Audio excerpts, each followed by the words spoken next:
பரிசுநாமத்துக்கு மகிமை உண்டாதாக. ஜெபத்துக்காக அந்த கண்களை மூடும், தலையை தாழ்த்தும்.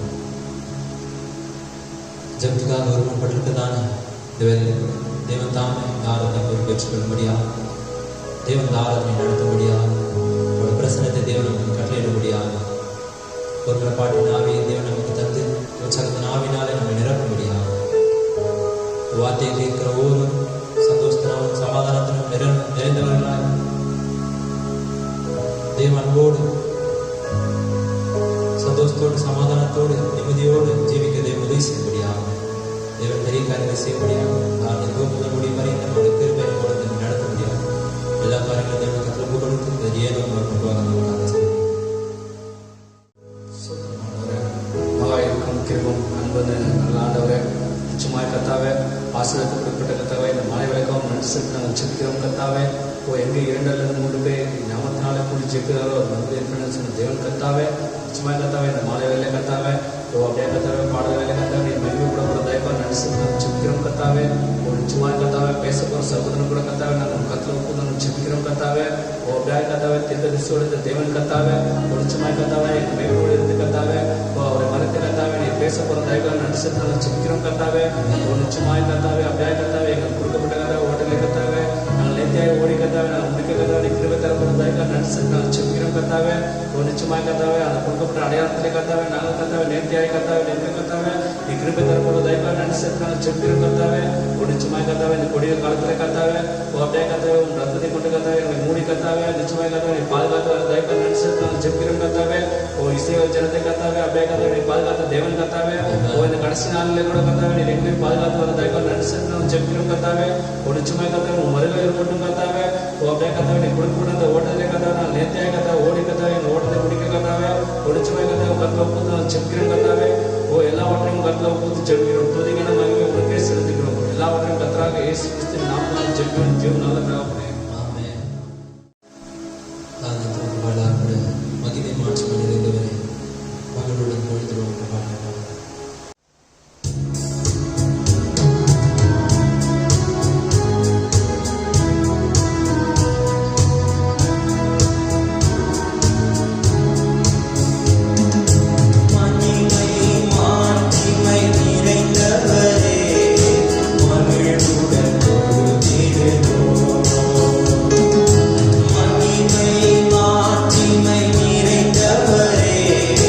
மகிழ்வுடன்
நிச்சயமாகவே நாம் சாக்கியம் பெற்ற ஜனங்கள் கர்த்தரை தன்னை சொந்த தெய்வமாய் கொண்டிருக்கிற ஜனம் பாக்கியம் பெற்றது என்று வேதத்தில் எழுதப்பட்டபடி நிச்சயமாகவே நாம் பாக்கியம் பெற்ற ஜனங்கள் இந்த நாளில கூட மறுபடியும் நாம் தேவனுக்கு இருதயத்தின் ஆழ்த்திலிருந்து நாம் நடிசுவதற்கு கடமைப்பட்டிருக்கிறோம். ஏற்பட்ட கிருபை, தயவு, நம்முடைய இரக்கமாக நிச்சயமாகவே இந்த தொற்று வியாதிகளிலிருந்து நம்மையும் நம்முடைய குடும்பத்தார் ஒவ்வொருவரையும் கண்மணி போல் அது பாதுகாத்து வருகிறது. அவன் அதற்காக நிச்சயமாக நாம் தேவனுக்கு நன்றியுள்ளவர்களாக இருக்கிறோம். அவன் தொடர்ந்து நீங்கள் ஜெபியுங்கள். தேவன் தாமே சீக்கிரத்தில் இந்த வியாதிகளை குணமாக்கும்படியே நீங்கள் ஜெபியுங்கள். அவன் கர்த்தரை ஆஸ்வதிப்பாராக. சகோதரி தேவன் மறந்தவராக இருக்கிறார். மறுபடியும் நாம் தேவனுக்கு நன்றியுள்ளவர்களாக இருக்கிறோம். நீங்கள் இருக்கத்தானே உங்கள் வீடுகளிலே அந்த இரத்தம் உங்களுக்கு அடையாளமாக இருக்கும் என்றார். அந்த அடையாளத்துக்குள்ளாக நீங்கள் ஜீவியுங்கள். வீட்டில் இருக்கத்தான நேரத்திலே உங்களுடைய நேரங்களை நீங்கள் வீணடிக்க வேண்டாம். நீங்கள் தீர்க்கதரிசியுடைய ஒளிநாளர்களை போட்டு நீங்கள் கேளுங்கள். சத்தமாய் வைத்து நீங்கள் கேளுங்கள். தேவனுடைய நெருங்கி ஜீவியுங்கள். ஆமீன். இந்த தொற்று வியாதிகளை, யுத்தத்தின் செய்திகளை, பூமி எதிர்ச்சிகளை, கொள்ளை நோய்களை, பஞ்சங்களை தேவை நாம் காணும் பொழுது தேவனுடைய வருகை மிகவும் சமீபமாக இருக்கிறது. எப்பொழுது வேண்டுமானாலும் வரலாம். அவை ஆயத்தமாய் இருங்கள், விழிப்பாயிருங்கள். கர்த்தருடைய ஆசீர்வதிப்பாராக சகோதரியே. ஆகவே தொடர்ந்து இந்த நாளிலே சிறு பொருளை தியானிக்க தேவன் உதவி செய்வாராக. தேவனுடைய வார்த்தை கணக்கன்படி நாம் அனைவரும் எழுந்து நிற்போம்.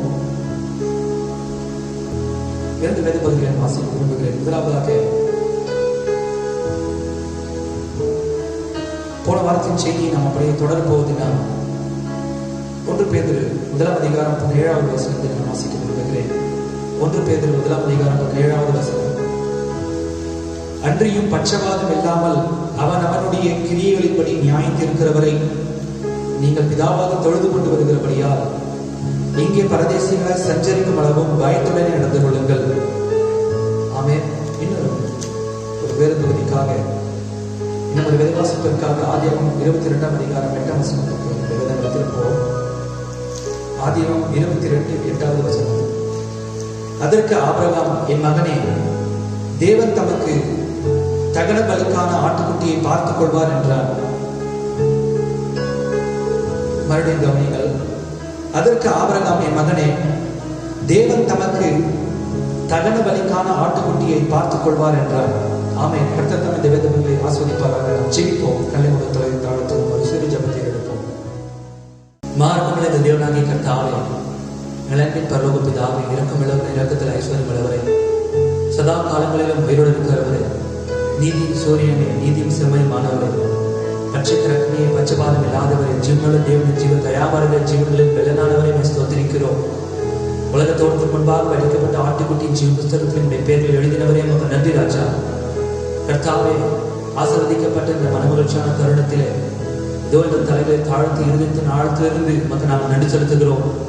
தேவரீ கர்த்தாவே, இம்மட்டுமா நீர் எங்களுக்கு அளித்த பாதுகாப்பிற்காக, இம்மட்டுமா நீர் எங்களுக்கு அளித்த போஷிப்பிற்காக கர்த்தாவே உமக்கு நாங்கள் நிச்சயமாகவே நன்றி செலுத்த கடமைப்பட்டிருக்கிறோம்.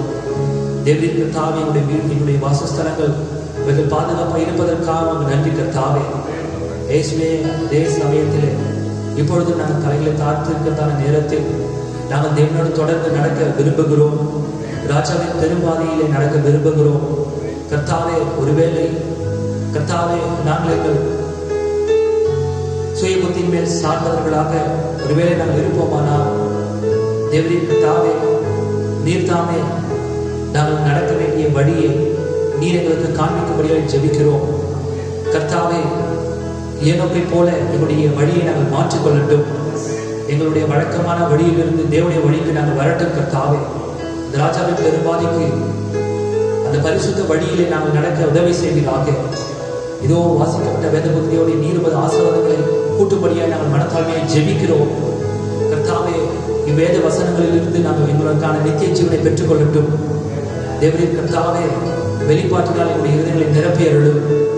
தேவரீர் கர்த்தாவே, உலகத்திலிருந்து முற்றிலுமாய் நாங்கள் வேறு பிரியத்தக்கதான வெளிப்பாட்டை இவ்வார்த்தைகளிலிருந்து நீ தரும்படியாக நாங்கள் ஜெபிக்கிறோம். தேவரீர் கர்த்தாவே ஜீவ ஆகாரத்தை பெற்று தாரும். என்னுடைய ஆத்துமா நீர் அதை போஷிப்பீராக.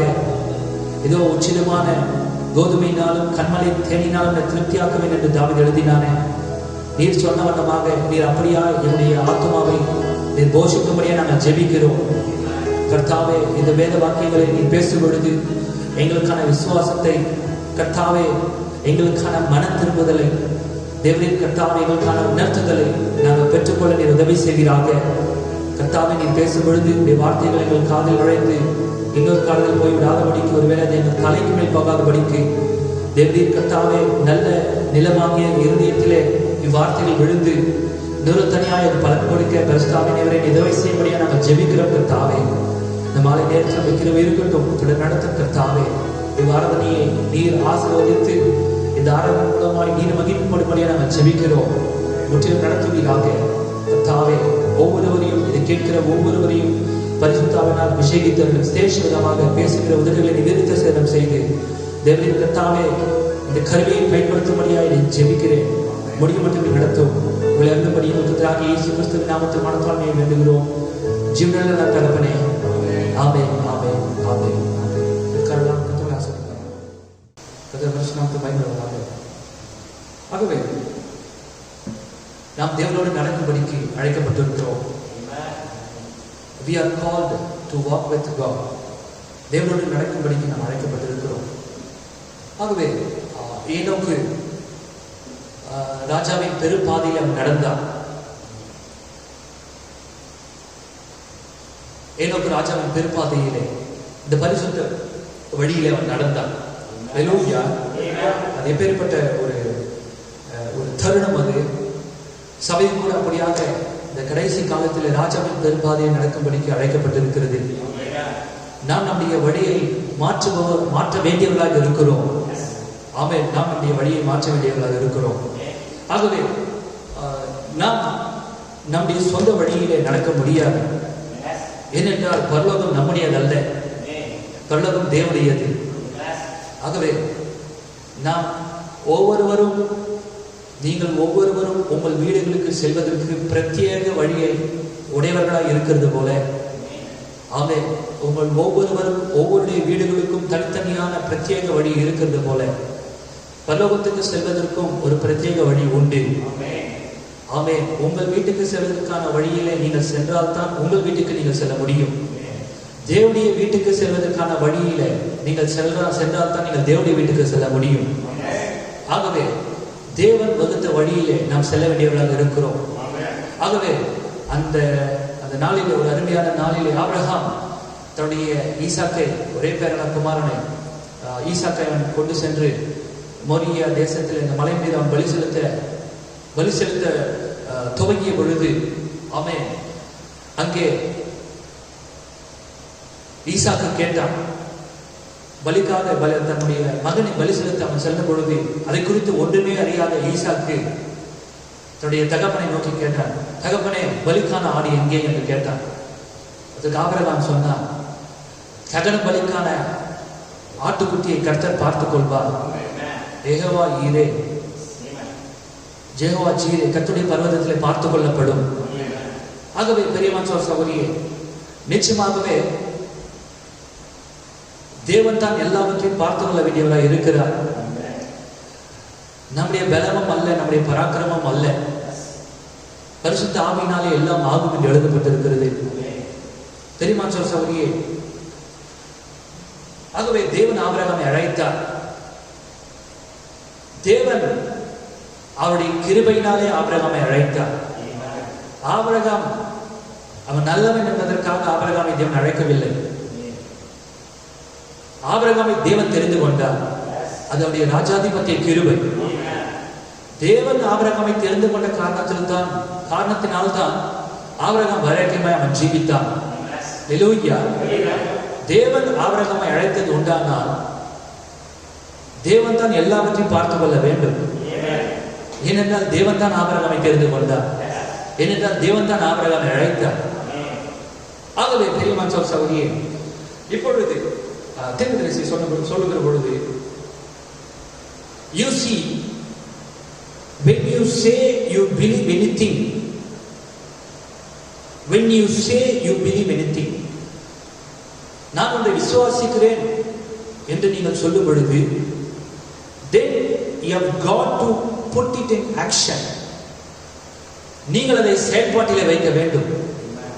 நீங்கள் விசுவாசிப்பதாய் சொல்லுகிற எந்த ஒன்றையும் நீங்கள் செயல்பாட்டில் வைக்க வேண்டும். ஒரு அருமையான வேதவசனம் உண்டு, கிரியைகள் இல்லாத விசுவாசம் அது சென்றதா இருக்கிறது என்று. ஆகவே நீங்கள் விசுவாசிக்கிற எந்த ஒன்றையும் செயலிலே வைக்க வேண்டும். You have to put it in action. Abraham was commanded to separate himself from all unbelief. எல்லா அவிசுவாசங்களிலிருந்தும் தன்னை வேறு பிரித்துக் கொண்டு வரும்படிக்கு ஆபிரகாம் தேவனிடத்திலிருந்து கட்டளை பெற்றார். அந்த கட்டளையை அவன் விசுவாசித்தபடியினாலே அதை அவன் செயல்பாட்டில் வைத்தான். அவன் வெறுமனே விசுவாசிக்கவில்லை, அவன் விசுவாசித்தான் என்பது எப்பொழுது ஊர்ஜிதமாகிறது? அவன் அதை செயல்பாட்டில் வைக்கும் பொழுது. ஆகவே ஆபிரகாம் கேட்டுட்டு அந்த இடம் நான் விசுவாசிக்க மாத்திரம் சொல்லல. When he commanded, தேவன் அவனுக்கு அந்த கட்டளை கொடுத்த பொழுது அவன் விசுவாசித்து தேவன் சொன்ன வண்ணமாகவே தன்னை அவன் வேறு பிரித்துக் கொண்டான். He separated himself from all unbelief and walked with God alone. தன்னை வேறு பிரித்துக் கொண்டு அவன் தேவனோடு மாத்திரம் நடக்க ஆரம்பித்தான். பெரியமான் சகோதரியே, தேவன் வேதத்தில் ஒரு அருமையான வசனம் உண்டு. தேவனுடைய வாக்குத்தத்தங்கள் மிக அருமையானவைகள். ஆகவே தேவன் சொன்னார், வேதத்தில் நாம் வாசிக்கிறோம், உங்களை அழைத்தவர் உண்மை உள்ளவர். நீங்கள் விசுவாசிக்கிறீர்களா? தேவன் நம்மை அழைக்கிறாரா? ரோமரில் எப்படியா பவுல் எழுதும் பொழுது அவர் நம்மை அழைத்தும் இருக்கிறார். யாரை அவர் முன்னறிந்தாரோ அவர்களை குமாரனுடைய சாயலுக்கு ஒப்பாய் இருக்கும்படிக்கு முன்குறித்திருக்கிறார். யாரை முன்குறித்தாரோ அவர்களை அவர் அழைத்தும் இருக்கிறார். அப்படின்னா தேவன் அழைக்கிறார். யாரை அழைக்கிறார்? யாரை அழைக்கிறார்? யாரை முன்குறித்தாரோ அப்படின்னு நீங்க சொல்வீங்க, எனக்கு தெரியும். யாரை முன்குறித்தார்? யாரை முன்னறிந்தார்? அப்ப யாரை முன்னறிந்தார்? உங்களை அல்லவா முன்னறிந்தார். அல்லேலூயா. யாரையோ முன்னறிந்தார்ல, அவர் உங்களை தான் முன்னறிந்தார். அவர் உங்களை தான் முன்குறித்தார். அவர் உங்களை முன்குறித்து பொழுது அவர் உங்களை தான் அழைக்கிறார். உங்களை அழைக்கிறார்ன்றதை நீங்கள் விசுவாசிப்பீர்களானால் நிச்சயமாகவே நீங்கள் அதை செயல்பாட்டில் வைக்க வேண்டும். நீங்கள் அழைக்கப்பட்டவராக இருப்பீர்களானால், நிச்சயமாகவே அழைப்பை பெற்றிருப்பீர்களானால், உங்கள் அழைப்பை நீங்கள் விசுவாசிப்பீர்களானால் நீங்கள் அதை செயல்பாட்டில் வைக்க வேண்டும். நீங்கள் வேறு பிரிந்து வர வேண்டும். நீங்கள் தேவனோடு மாத்திரம் ஆகாமை போல நடக்க துவங்க வேண்டும், இல்லையா? சபை என்றால் அதுதான். தேவனோடு நடப்பதற்காக தேவன் சபையை வெளியே அழைத்தார். வெளியே அழைக்கப்பட்ட ஒன்று இதுதான் சபை. பெரியவன் சகோதரியே, இன்றைக்கு அநேக ஆபிரகாமை போல நாம் அழைக்கப்பட்டோம் என்பதை நீங்கள் விசுவாசிக்கிறீர்கள். பெரியவன் சகோதரியே, நீங்கள் விசுவாசிக்கிறீர்கள், நீங்கள் நடக்க துவங்கிவிட்டீர்கள். ஆனால் மற்றொரு முக்கியமான காரியத்தை நீங்கள் கவனிக்க வேண்டும். திருப்பி சொல்லும் பொழுது, instead of getting weaker, he got stronger every day. ஒவ்வொரு நாளும் அவன் பலவீனம் அடையவில்லை, அவன் பலமுடையவனாக நடந்து கொண்டே இருந்தான். அழைக்கப்பட்ட முதலாவது நாள் அல்ல, அழைக்கப்பட்டு தேவனோடு நெருங்கி நடக்கிற 2 வாரம் 3 வாரம் 4 வாரம் அல்ல, ஏறக்குறைய 25 ஆண்டு காலம் தேவன் ஆபிரகாமை அழைக்கும் பொழுது, ஆபிரகாமே இன்னும் 25 வருஷம் கழிச்சு ஒரு குமாரனை பெற்றுக்கொண்டு ஆண்டவர் சொல்லவே கிடையாதுன்றதை நீங்க கவனிக்கணும். தேதியை குறிப்பிடல, நாளை குறிப்பிடல, வருஷங்களை குறிப்பிடல. தேவன் வாக்குத்தத்தத்தை மட்டும்தான் கொடுத்தார். அவன் நீடிய பொறுமையுடனாய் காத்து கொண்டிருந்தான். 25 ஆண்டுகள் தேவன் அந்த தேதி எதையும் சொல்லல, இல்லையா? ஒருவேளை தேவன் அதை 125 ஆண்டுகளாய் வைத்திருந்தா கூட ஒருவேளை ஆபிரகாம் அதை நடந்திருப்பான் நான் நினைக்கிறேன்.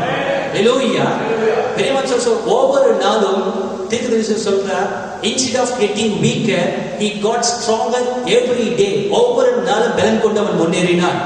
கர்த்தருக்கு காத்திருக்கிறவர்கள் கழுகுகளை போல சட்டைகள் அடித்து உயர எழும்புவார்கள். பெரியவன் சகோதரியே, தேவன் அழைத்தாரே, எங்கே அவருடைய வாக்குத்தத்தம்? அழாத நீ. எங்கே அவருடைய வாக்குத்தத்தம் ஜீவிதத்தில் நிறைவேறிச்சு? சந்தேகப்படாத நீ. அங்க ஆபிரகாம் இருந்தான்னு சொன்னா, இங்க ஆபிரகாமின் ராஜரீக சந்ததியாய் நீ இருக்கிற. ஆபிரகாமின் ராஜரீக சந்ததியாய் நீ இருப்பன்னு சொன்னா, ஆபிரகாமுக்குள்ள இருந்த அந்த பொறுமை உனக்குள் எங்கே? பெரியவன் சகோதரியே, வாக்குத்தத்தத்தை குறித்து அவன் சந்தேகப்படாமல் வாக்குத்தத்தம் பண்ணினவர் அதை நிறைவேற்ற வல்லவராக இருக்கிறார் என்று முழு நிச்சயமாய் நம்பி அவன் பொறுமையோடு நடந்தான் என்று வேதம் போதிக்கிறது. அதுதான் ஆபிரகாமின் விசுவாசம். அதே விசுவாசம் ஆபிரகாமின் ராஜரீக சந்ததிக்குள் இருந்தால் ஒழிய நீ ஆபிரகாம் ராஜரீக சந்ததி கிடையாது. சந்ததினா என்ன? பெரியவன் சகோதரியே, அது ஒரு வம்சம். அவன் எல்லா குணாலட்சணங்களையும் உனக்குள் நீ கொண்டிருந்தால் ஒழிய அந்த லைனேஜில் அந்த சந்ததியில் இருக்க முடியாது. ஆபிரகாமின் குணாலட்சணம் உனக்குள்ள இருந்தால் ஒழிய நீ அந்த சந்ததி கிடையாது. நீ வேற ஏதோ சந்ததி. அந்த பொறுமை உனக்குள்ள இல்லைன்னா நீ வேற ஏதோ சந்ததி என்பதை மறந்து போக கூடாது, இல்லையா? அநேக வாக்குத்தத்தங்களை எடுத்து கையில வச்சுக்கின்னு தேவன் இதை நிறைவேற்றலையே. தேவன் வாக்குத்தத்தம் பண்ணினவர் உண்மை உள்ளவராய் இருக்கிறார் என்பதை அவன் முழு நிச்சயமாய் நம்பினான். தேவன் மாறாதவராய் இருக்கிறார். ஆபிரகாமின் பொறுமை நமக்கு அவசியமா இருக்கிறது. நீங்க அழைக்கப்பட்ட மாத்திரம் பத்தாது, தேவனோடு நடக்க துவங்கினால் மாத்திரம் பத்தாது. ஒவ்வொரு நாளும் நீங்கள் பலமுள்ளவர்களா இருக்க வேண்டும். அல்லேலூயா. ராசனி பாருங்க பெரியமான் சகோதரியே, ஆமென். உங்களை அழைத்தது தேவன், உங்களை வேறு பிரித்தது தேவன், வாக்குத்தத்தம் பண்ணினது தேவன். அது நிறைவேற்ற தெரியாதா? அது தேவனுக்கு நிறைவேற்ற தெரியாதா? எந்த காலத்தில் அது நிறைவேற்றணும் தேவன் நன்றாய் அறிவார். நீ செய்ய வேண்டியதெல்லாம் தேவனுக்காக காத்திருக்க வேண்டும். பொறுமையோட நீ காத்திருக்க வேண்டும். அவன் வேதத்திலே தேவனுக்காக காத்திருக்காம தான் அநேகர் உழுது போனாங்க. ஏவாள் தேவனுக்காக காத்திருக்கல, சாரா தேவனுக்காக காத்திருக்கல. கவனிக்கிறீர்களா? நீ கவனிக்கிறீங்க நினைக்கிறேன். பெரியவன் சொல்ற கார்னல் இம்பர்சனேஷன், மாம்சீக ஒரு வியாக்கியானத்தை இந்த சாரல் கொடுத்துட்டாங்க. தேவனுடைய வாக்குத்தத்தத்திற்கு காத்திருக்க முடியாம அந்த மாதிரி நம்ம செய்யக்கூடாது. பெரியவன் சகோதரியே, ஆமென். அந்த மாதிரி நம்ம செய்ய மாட்டோம் என்பதை தேவன் அறிந்து இந்த கடைசி காலத்தில் உன்னை வைத்திருக்கிறார். அப்படியான சாரங்களை வைத்து இந்த கடைசி காலத்தில் தேவனால் ஒன்றும் பண்ண முடியாது. ஏன்னா இது இனி காலம் செல்லாது, இனியும் காலம் கிடையாது. அப்படியான விசுவாசம் உள்ள மனவாட்டியை தேவன் பெறுவதற்கு இன்னும் காலம் கிடையாது. இதுதான் அந்த காலம். இந்த காலத்துல ஒண்ணு நீ அந்த மனவாட்டியை இருக்க வேண்டும், காத்திருக்கிற மனவாட்டியை இருக்க வேண்டும். இல்லாட்டி இந்த பூமியில ஏதோ ஒரு மூலையில அந்த மனவாட்டியை தேவன் இப்பொழுது உடையவராக இருக்கிறார். நீ சொல்லிருக்கலாம், நீ சொல்லலாம், லூதரின் காலத்துல அந்த மனவாட்டி கிடையாது. உண்மைதான் கிடையாது. வெஸ்லின் காலத்துல அந்த மனவாட்டி, அப்படியான மனவாட்டி வெஸ்லின் காலத்துல கிடையாது நீ சொல்லலாம். That's right. ஆனா இந்த கடைசி காலத்துல இங்க அப்படியான ஒரு மனவாட்டி இல்லைன்னு சொன்னா இந்த பூமியில் ஏதோ ஒரு போல அந்த மனவாட்டி இருக்கிறார். காத்திருக்கிற மனவாட்டி, ஒவ்வொரு வார்த்தை விசுவாசிக்கிற மனவாட்டி, தேவனுக்காக முற்றிலுமாய் தன்னை வேறு பிரித்துக் கொள்கிற மனவாட்டி, தேவன் அவளை உடையவராக இருக்கிறார். ஏன்னா இனிமே டைம் கிடையாது. தேவனுக்கு அந்த மனவாட்டியை தெரிந்து கொள்வதற்கு இனி காலம் செல்லாது. அல்லேலூயா. ஆகவே உன்னுடைய ஸ்தானத்தை, நீ அழைக்கப்பட்ட நோக்கத்தை நீ உணர்ந்து கொள்வாயானால் அது மிக நலமாக இருக்கும். இந்த அனுக்கிரக நாளை நீ உணர்ந்து கொள்வாயானால் அது மிக நலமா இருக்கும். இந்த கிருபை நாளை உணர்ந்து கொண்டால் அது மிக நலமா இருக்கும். பெரியமான் சகோதரியே, ஒருவேளை தேவன் நான் இல்லாம ராட்சர் கிடையாது, ஒரு அப்படியான விசுவாசத்தில் இருக்கலாம். ஒரு விசுவாசத்தை பாராட்டுறேன். ஆனா நீ அந்த விசுவாசத்தை மாத்திரம் பத்தாது. You have to put it in action. அதை செயல்பாட்டில் வைக்க தவறிட்டு நான் விசுவாசிக்கிறேன் சொல்லி இருந்தா காலதாமதம் ஆயிடும். ராப்சர் முடிந்து அநேக செய்தி சொல்லி அநேகருக்கு ராப்சர் முடிந்ததே தெரியாம அவங்க இருப்பாங்க பூமியில. அந்த மாதிரி அம்மாதிரியான ஒரு பரிதாபத்துக்குரிய நிலைமை நாம் இருக்க வேண்டாம். வெகு ஜாக்கிரதையை நீ ஜீவிக்க வேண்டியது மிக அவசியமா இருக்கிறது. வாக்குத்தத்தம் பண்ணின ஒரு உண்மை உள்ளவர். பெரியவான் சகோதரி கர்த்தர் ஆசீர்வதிப்பாராக. Instead of getting weaker, he got stronger every day. ஒவ்வொரு நாள் விசுவாசத்தில் வல்லவனாக இருந்தார். அந்த அவசர உலகத்துல நமக்கு பொறுமையே கிடையாது. எல்லாமே என்ன சொல்றது, இன்ஸ்டன்ட். ஆனா தேவனுடைய வார்த்தைக்கு வாக்குத்தத்தம் நிறைவேறதுக்கு ஒரு இன்ஸ்டன்டான வழி நீயா தெரிந்து கொள்ள முடியாது. இன்ஸ்டன்ட் காஃபி மாதிரி, இன்ஸ்டன்ட் ஃபுட் மாதிரி தேவனுடைய வாக்குத்தத்தம் இன்ஸ்டன்டால சட்டுன்னு அப்படி வந்துடாது. ஏன்னா தீர்க்க செய்தியில சொன்னார், தேவன் சூரியன் உண்டாக்கணும்னு சொன்னாராமா. நம்ம விசுவாசிக்கிறோம், தேவனுடைய வார்த்தை இருந்தால் சூரியன் உண்டாச்சு. ஆனா ஆச்சரியத்துக்குரிய காரணம் என்னன்னா, ஒருவேளை அந்த சூரியன் உண்டாக கடவுள் என்று சொன்ன தேவனுடைய வார்த்தை வெளிப்பட்டு அவருடைய வாயிலிருந்து புறப்பட்டு ஒரு பொருளாகுவதற்கு, சூரியனாக மாறுவதற்கு 800 ஆண்டுகள் கூட பிடித்திருக்கலாம். இங்க இன்ஸ்டன்ட்லாம் கிடையாது. காலம் அவருடைய கரத்தில் இருக்கிறது. தேவனுடைய வாக்குத்தத்தம் நிறைவேறுவதற்கு தன்னுடைய சொந்த காலத்தை உடையவராக இருக்கிறார். கர்த்தராகிய இயேசு கிறிஸ்து இந்த பூமிக்கு வந்த பொழுது அவர் இந்த கானாவூர் கல்யாணம் இருந்த திராட்சரசம் குறைவுபட்ட பொழுது அடுத்து வந்தாங்க சீஷர்கள் திராட்சரசம் குறைவுபட்டு போச்சு. எஜமானே, ஒருவேளை அப்படி சொல்லியிருக்கலாம். மரியாதை சொன்னாங்க, அப்பொழுது இயேசுவானவர் கேட்டார், ஸ்திரீ உனக்கும் எனக்கும் என்ன, என் வேலை இன்னும் வரவில்லை. தேவன் தன்னுடைய வேலைக்காய் காத்துக் கொண்டிருந்தார். ஈவன் காட், அவர் தேவனாக இருந்து கூட தன்னுடைய வேலைக்காய் காத்துக் கொண்டிருந்தார். காலம் தவறி அவர் எதையும் செய்கிற தேவன் அல்ல. பெரியவன் சோசவரே மறந்து போக வேண்டாம். ஆகவே நீதிய பொறுமையுள்ளவனாய் ஆபிரகாம் காத்துக் கொண்டிருந்தார். நீதிய பொறுமையுள்ளவர்களாய் இந்த ராஜாவின் பெரும்பாதிலே நீங்கள் நடக்க வேண்டியவர்களாய் இருக்கிறீர்கள்.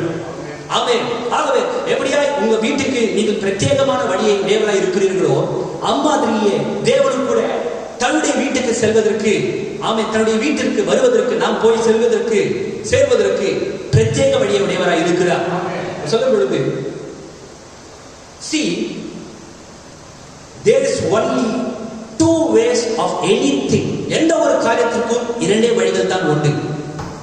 எந்த ஒரு காரியமா இருந்தாலும் சரி, that's the right way, the wrong way. ஒன்று சரியான வழி, மற்றொன்று தவறான வழி. எந்த ஒரு காரியத்திற்குமே இல்லையா? இப்பொழுது எது சரியான வழி, எது தவறான வழி? That's your way and God's way. For anything there is only two way. One is a right way, another thing is a wrong way. எது right way, எது wrong way? உன்னுடைய வழி தேவனுடைய வழி, உன்னுடைய வழி தவறான வழி. We have to admit it. நம்ம ஒத்துக்கணும் இல்லையா? You can't have your own way and be in God's way at the same time. நீ உன்னுடைய வழியில் இருக்கத்தான அதே நேரத்தில் நான் தேவனுடைய வழியில் நடக்கிறேன்னு நீ சொல்ல முடியாது. நீ அப்படி இருக்கவும் முடியாது. So it's one or the other. ஒன்று நீ உன்னுடைய வழியில் இருக்க வேண்டும், இல்லாவிட்டால் தேவனுடைய வழியில் நடக்க வேண்டும். It's either your way or God's way. ஒன்று நீ உன்னுடைய வழியில், இல்லாவிட்டால் நீ தேவனுடைய வழியில் நடக்க வேண்டும். திருப்பி சொல்றாரு பாருங்க, it's your thoughts or God's word. உன்னுடைய வழி என்பது என்ன? உன்னுடைய சொந்த எண்ணங்கள். It's your thought. தேவனுடைய வழி என்பது என்ன? It's God's word. தேவனுடைய வழி தேவனுடைய வார்த்தையா இருக்கிறது. உன்னுடைய வழி என்பது என்ன? அது உன்னுடைய எண்ணங்களா இருக்கிறது. பெரியவன் சகோதரி திருப்பி சொல்றார் பாருங்க, see, you have to accept one. நீங்கள் இந்த ரெண்டு வழிகளிலே எதனால் ஒன்றை தெரிந்து கொள்ள வேண்டும். அது சரியானது இருக்குது, தவறானது இருக்குது. அங்க உன்னுடைய வழி இருக்குது, அங்க தேவனுடைய வழி இருக்குது. உன்னுடைய வழி என்று சொல்லும்போது உன்னுடைய சிந்தனை, உன்னுடைய எண்ணங்கள். தேவனுடைய வழி என்று சொல்லும்போது தேவனுடைய வார்த்தை. இரண்டிலே நீ எதாவது ஒன்றை தான் தெரிந்து கொள்ள வேண்டும், தீர்மானிக்க வேண்டும். You can't take your own thinking. உன்னுடைய சொந்த வழியை, உன்னுடைய சொந்த எண்ணத்தை நீ தெரிந்து கொள்ள முடியாது. ஏன்னா man was born a failure. Man was born a failure and he's always been a failure. தோல்வியுற்றவனாக ஒரு மனுஷன் பிறக்கிறான், முடிவு மட்டும் அவன் தோல்வி வருபவனாக இருக்கிறான். கடைசி வரைக்கும் தோல்வியை சந்திப்பவனாக இருக்கிறான். அப்ப அவனுடைய எண்ணங்கள் தோல்வியில் தான் போய் முடியும், அவனுடைய வழியும் தோல்வியில் தான் போய் முடியும். கவனிக்கிறீர்களா? So why try to rely upon your own understanding? பின் ஏன் நீ உடைய சுய புத்தியை சார்ந்து ஜீவிக்க வேண்டும்? பின் ஏன் உடைய சொந்த எண்ணங்கள் பேரை சார்ந்து ஜீவிக்க வேண்டும்? Why not take God's way of it? Because He always brings you out right. ஏன் நீ தேவனுடைய வழியை தெரிந்து கொள்ளக்கூடாது? தேவனுடைய அன்பு கூறுபவர்களுக்கு சகலமும் நன்மைக்கு ஏதுவாய் முடியும், நடக்கும். அல்லேலூயா. அவே உன்னுடைய எண்ணங்கள் தேவனுடைய வழி என்று சொல்லும் பொழுது, ஆமா, பரலோகத்துக்கு போறதுக்கு மனுஷங்க 1000 வழியை வச்சிருக்கிறாங்க. உடைய எண்ணங்கள் திருசி ஜனங்களுடைய எண்ணங்களை குறித்து பேசுகிறார். உடைய வழி என்று சொல்லும் பொழுது, நான் சபைக்கு போனா போதும், நான் உதவி செய்தால் போதும், பெரியவன் சகோதரியே, அது கிடையாது. உன்னுடைய எண்ணங்கள் கிடையாது, உன்னுடைய நீதி கிடையாது. It's not your righteousness. ஒரு நீதி கிடையாது. புண்ணிய காரியங்களோட பரலோகத்தை கொண்டு போகாது. நீயா ஒரு கற்பனை பண்ணிக்கிட்டு நான் இப்படியா வாழ்வேன் தேவனுக்காக, அந்த கற்பனைகளோட பரலோகத்தை கொண்டு போகாது. அதே விதமான கற்பனைகள் ஜனங்கள் இருதயத்தில் இருக்குது. பெரியவன் சகோதரியே, உன்னுடைய கற்பனைகள் அல்ல. பெரியவன் சகோதரியே, ஆகவே நல்லா பாரு, தீர்வு சொல்லும் பொழுது And now when he provides a way and the people doesn't walk in that way, then it's not God's fault. தேவன் ஒரு வழியை வைத்திருக்கும் பொழுது, அந்த வழியை ஜனங்களுக்கு அவர் வெளிப்படுத்தி தரும் பொழுது, வெளிப்பட்ட பிறகும் அந்த வழியிலே நடக்காம இருந்தால் அது தேவனுடைய தவறு கிடையாது, அது உன்னுடைய தவறு. It's your fault. அது தேவனுடைய தவறு கிடையாது. தெரியுமா சொல்லுங்க? ஃபார் இன்ஸ்டன்ஸ், ஒரு உதாரணத்துக்கு இது சொல்லும் பொழுது, சிக்னல்ல போறீங்க, அந்த சிகப்பு போட்டிருக்குது, சிக்னல் கம்பத்துல சிகப்பு பாக்குறீங்க. சிகப்பு பார்த்தா நீ என்ன பண்ணணும்? ஒரு வழியாக வகுத்து வச்சிருக்கிறாங்க. அந்த வழியில if you see a red light in a signal post, அப்பனா நீ நிக்கணும் இல்லையா? அங்க கிரீன் விழுந்தா நீ முன்னேறி போகணும் இல்லையா? ஆமா, முக்கியமான இன்டர்செக்ஷன்ஸ் என்று சொல்லும் பொழுது, ஜங்ஷன், முக்கியமான ஜங்ஷன், 4 ரோடு சந்திக்கிற இடத்துல ஒருவேளை அந்த சிக்னலா நீ ஃபாலோ பண்ணாம என் இஷ்டத்துக்கு நான் போவேன் அப்படின்னு சொல்லி நீ போனா நீ விபத்துல போய் தான் முடிந்து போகுவேன். ஆக்சிடென்ட் ஆனதுக்கு, விபத்துல விழுந்து மாட்டீங்கன்னு, ஒருவேளை உன்னுடைய பைக் உடைஞ்சு இல்ல கார் உடைஞ்சு இல்லாட்டி உன் கை கால் ஏதாச்சும் பிராக்சர் ஆனதுக்கு நீ கவர்மெண்ட் கொலை சொல்ல முடியாது. நீ உன்னதான் திட்டிக்கணும். ஏன்னா அந்த ஆக்சிடென்ட் தெரிஞ்சுதான் கவர்மெண்ட் என்ன பண்ணிருக்காங்க, ஒரு சிக்னலை போட்டுருக்காங்க. அப்போ அந்த வழி நீ பின்பற்ற வேண்டும் இல்லையா? கவனிக்கிறீங்க பெரியமா சொல்றீங்க. Don't blame the city. நகரத்தை நீ குறை சொல்லாத. they had the warning day. அங்க ஒரு எச்சரிக்கை வச்சிருக்காங்க, ஒரு சிக்னல் அங்க வச்சிருக்காங்க. don't blame the man that hit you. உன்னை இச்சனை நீ குறை சொல்ல முடியாது. கவனிக்கிறீங்களா? you did it yourself. நீ தான் அதை பண்ண. நீ தான் அந்த வழியை, அந்த வகுக்கப்பட்ட வழியை நீ தான் மதிக்கல. நான் சிக்னல் நீ தான் மதிக்கல. பெரியமா சொல்றீங்க, அதுதான் உன்னுடைய சொந்த வழியை உடையவனா இருக்கிறது. எனக்கு அவசரம், நான் இப்படிதான் போவேன்னா அப்ப நீ விபத்தை தான் சந்திக்கணும். நீ சந்திக்கிற விபத்துக்கு யாரையும் குறை சொல்லவே முடியாது. சரி சொல்றாரு பாருங்க, that's the way it is with the road to heaven. பரலோகத்துக்கு போகத்தான வழி கூட அதே மாதிரியே தான் இருக்குது. கவனிக்கிறீங்களா? we have our own thinking, but if we use that, we are going to find ourselves altogether wrong and broken up somewhere. ஒரு சொந்த வழியை நீ உபயோகித்து பரலோகத்துக்கு போக முயற்சி செய்தனா ஒட்டு மொத்தமா எங்கேயாச்சும் ஒரு இடத்துல குழம்பு போய் விபத்துல நீ சிக்கிண்டு அப்படியே நீ முறிந்து போக போற. ஏன்னா தேவனுக்கு ஒரு வழியை வகுத்து வைத்திருக்கிறார். அந்த வழி இருக்கும் தெரிஞ்சு கூட நான் சொந்த வழியில போவேனா, you have to face the consequences. அதுக்கப்புறம் வர போறத நீ தான் சந்திக்கணும். கவனிக்கிறீர்களா? ஹalleluya. அதான் சொல்லி பாருங்க பெரியமா சொல்றீங்க. ஆமென். But if we will take the way that God has marked out for us, we'll arrive there just sure as anything, because God has a way. ஒருவேளை தேவன் உனக்கு மார்க் பண்ணி வச்ச அந்த வழியில் நடப்பனா நிச்சயமாகவே இந்த நேரத்தில் தேவனுடைய சமூகத்துல சேர நீ உட்கார்ந்து இருக்கிறது எவ்வளவு நிச்சயமோ அவ்வளவு நிச்சயமா தேவனுடைய சமூகத்தில் போய் நிற்ப. ஏன்னா அது தேவன் வகுத்த வழி. இந்த வழியில் செல்லும் பொழுது அங்க பேதர்கள் நடப்பாங்க, ஆனா திசை கெட்டு போவதில்லை. ஹalleluya. நீ ஒரு காரணம் வழி தவற முடியாது. நீ எங்க போனாலும் விரும்பினியா நீ கரெக்டா போயிடுவ தேவனுடைய வழியில் நடக்கும் பொழுது. What was it? God. If we will walk in God's provided way, God will provide everything we have need of. தேவனோடு கூட நீ நடக்கணும். தேவனோடு கூட நீ உன் சொந்த வழியில் நடக்க முடியாது. You are called to walk with God. நீ தேவனோடு நடக்கும்படிக்கு அழைக்கப்பட்டிருக்கிற. தேவனோடு நடக்கும்படிக்கு அழைக்கப்பட்ட நீ ஒரு சொந்த வழியில் நடக்க முடியாது. நீ தேவனுடைய வழியில் நடக்க வேண்டும். தேவன் வகுத்த வழியில் நடக்க வேண்டும். நீ தேவன் வகுத்த வழியில் நடக்கும் பொழுது எவ்வளவு அருமையாக சொன்னார் பாருங்க. If we will walk in God's provided way, God will provide everything we have need of. God provides. உனக்கு என்ன தேவையோ தேவன் அதை சந்திக்க வல்லவராய் இருக்கிறார். ஒரு தேவை தேவன் சந்திப்பார். நீ தேவனுடைய வழியில் நடக்கும் பொழுது, உன் வழி நடக்கும் பொழுது தேவன் தேவனை சந்திக்க எதிர்பார்க்கவே கூடாது. அது உன்னுடைய வழி. நீ தான் எல்லாத்தையும் பார்த்துக்கணும். பெரியவான் சொல்றாங்க. ஆகவே no matter what the circumstances is, he provides. எந்த சூழ்நிலையா இருந்தாலும், எப்பேற்பட்ட மோசமான நிலையா இருந்தாலும், நிலைமையா இருந்தாலும் சரி, தேவன் உன் தேவையை சந்திப்பார். தேவனுடைய வழியில் நடந்தார், தேவனுடைய வார்த்தையில் நடந்தார். தேவனுடைய வழி என்பது தேவனுடைய வார்த்தை.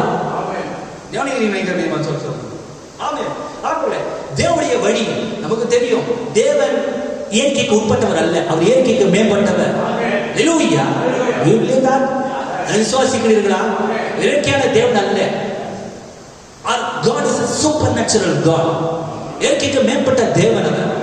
ஆமென். அவர் our God will always work in an unusual way. எப்பொழுதுமே வழக்கத்திற்கு மாறான, இல்லையா, வழக்கத்திற்கு மாறான வழிகளில் கிரியை செய்கிறவர் தான் நம்முடைய தேவன். He will work in an unexpected way. எதிர்பாராத வழியில் கிரியை செய்கிறவர். நீ நினைக்கிறேன். ஹல்லேலூயா. வேதத்தில் ஒரு அருமையான தீர்க்கதரிசி இருந்தார், எலியான்னு. அவர் தேவனுக்காக தேவனுடைய வார்த்தையை பிரசங்கித்து அந்த மணி நேரத்தில் இருந்த இயேசபேலை அவர் எதிர்த்து இல்லையா, தேவனுடைய வார்த்தையை அப்படி அவர் பேசினார். எந்த எதிர்ப்புக்கும் அவர் பயப்படல, மரண பயம் அவருக்கு இல்லை, இல்லையா? பெரியவான் சகோதரியே, இயேசபேலை எதிர்த்து, ஆகாபை எதிர்த்து தனி நபராய் தேவனுடைய வார்த்தைக்காக நின்றார் எலியா. பலவீனப்பட்டு போன பொழுது, இப்பொழுது பலவீனப்பட்டவருடைய ஜீவித்தின் கடைசி நேரத்திலே இன்னும் ஒரு ஊழியம் அவருக்கு இருந்தது. கடைசி நாட்களில் அவர் செய்வதற்காக தேவனுடைய சமூகத்துக்கு ஒரு ஏறி போனோம். அவர் பரலோகத்துக்கு போறதுக்கு மேலே ஏறதுக்கு நமக்கு தேவை எப்பொழுதும் ஒரு ஏணி தான். எலியாவுக்கு கூட ஒரு ஏணி தான் தேவைப்பட்டுச்சு. ஆனால் தேவனுடைய இயற்கைக்கு மாறானவர், வித்தியாசமான வழியில், எதிர்பாராத வழியில் கிரியை செய்கிறவர்.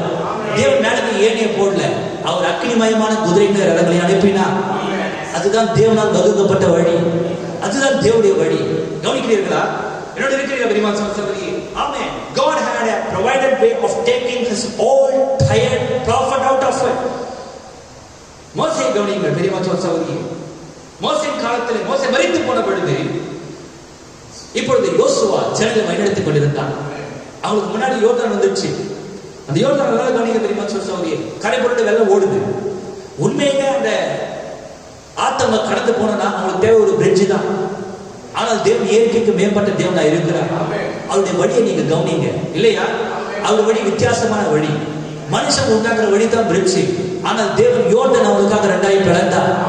நீங்க சொல்லும் பொழுது a spirit that stopped the river. அவர் தேவனுடைய ஆவியானது அந்த நதியை தடுத்து நிறுத்தினது, கரடிபுரண்டு ஓடாதபடிக்கு, இல்லையா? என்னோட இருக்கிறீர்களா? A spirit that stopped the river.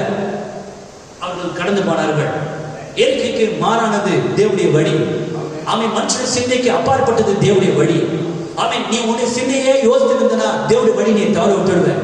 ஆமா பெரியமான் சகோதரியே, மனுஷன் ஞானத்திற்கு எட்டாதது தேவனுடைய ஞானம்.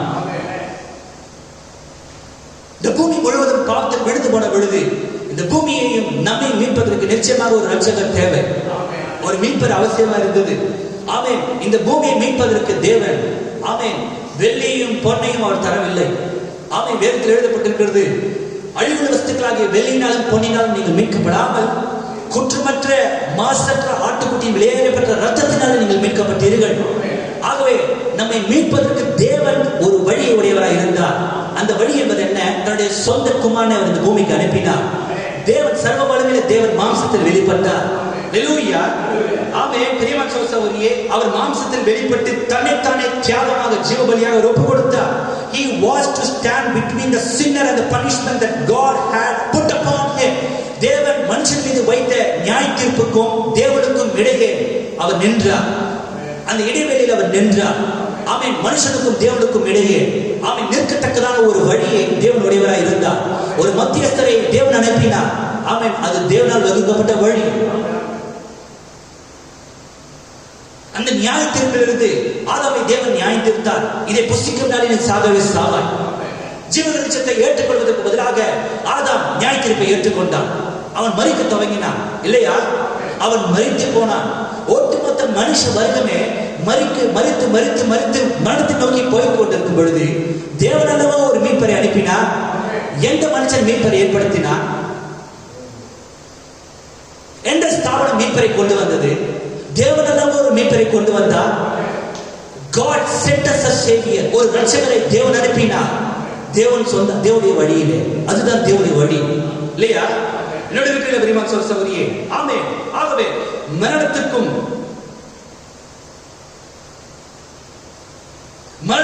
ஜீவனுக்கும் நடுவில் நிற்கபடியான ஒரு நபரை தேவன் அனுப்பினார். சர்வ வல்லமையுள்ள தேவன் மாம்சத்தில் வெளிப்பட்டார். கவனிக்கிறீர்களா? தேவனுடைய வழி நீங்க கவனிக்கிறீங்களா? எந்த ஸ்தாபனம் மீட்க முடியாது, எந்த ஸ்தாபனம் மீட்கவில்லை, எந்த மனுஷனும் மீட்கவில்லை. தேவனுக்கு மனுஷனுக்கு மத்தியஸ்தர் ஒருவரே, அவர் கர்த்தராகிய இயேசு கிறிஸ்து. தேவன் அந்த வழியை வகுத்தார். தெரியுமா சகோதரியே? நீங்க கவனிங்க. After he was dead, buried and rose again, மரித்து அடக்கம் செய்யப்பட்டு உயிர்த்தெழுந்த பொழுது the church needed a power to preach his gospel.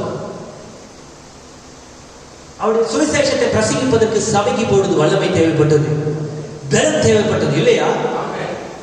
வல்லமை தேவைப்பட்டது. இயேசு கிறிஸ்து வார்த்தையை பிரசங்கித்த பொழுது அவர் சொன்னார், தெரிந்து சொல்லியிருக்கிறார், அவர் வல்லமையுள்ளவராய் இருந்தார். வல்லமை அவருக்குள் இருந்தது. ஏனென்றால் அவர் வார்த்தையே இருந்தார். வார்த்தையே இருந்த அவருக்குள்ள இருந்து வல்லமை புறப்பட்டது.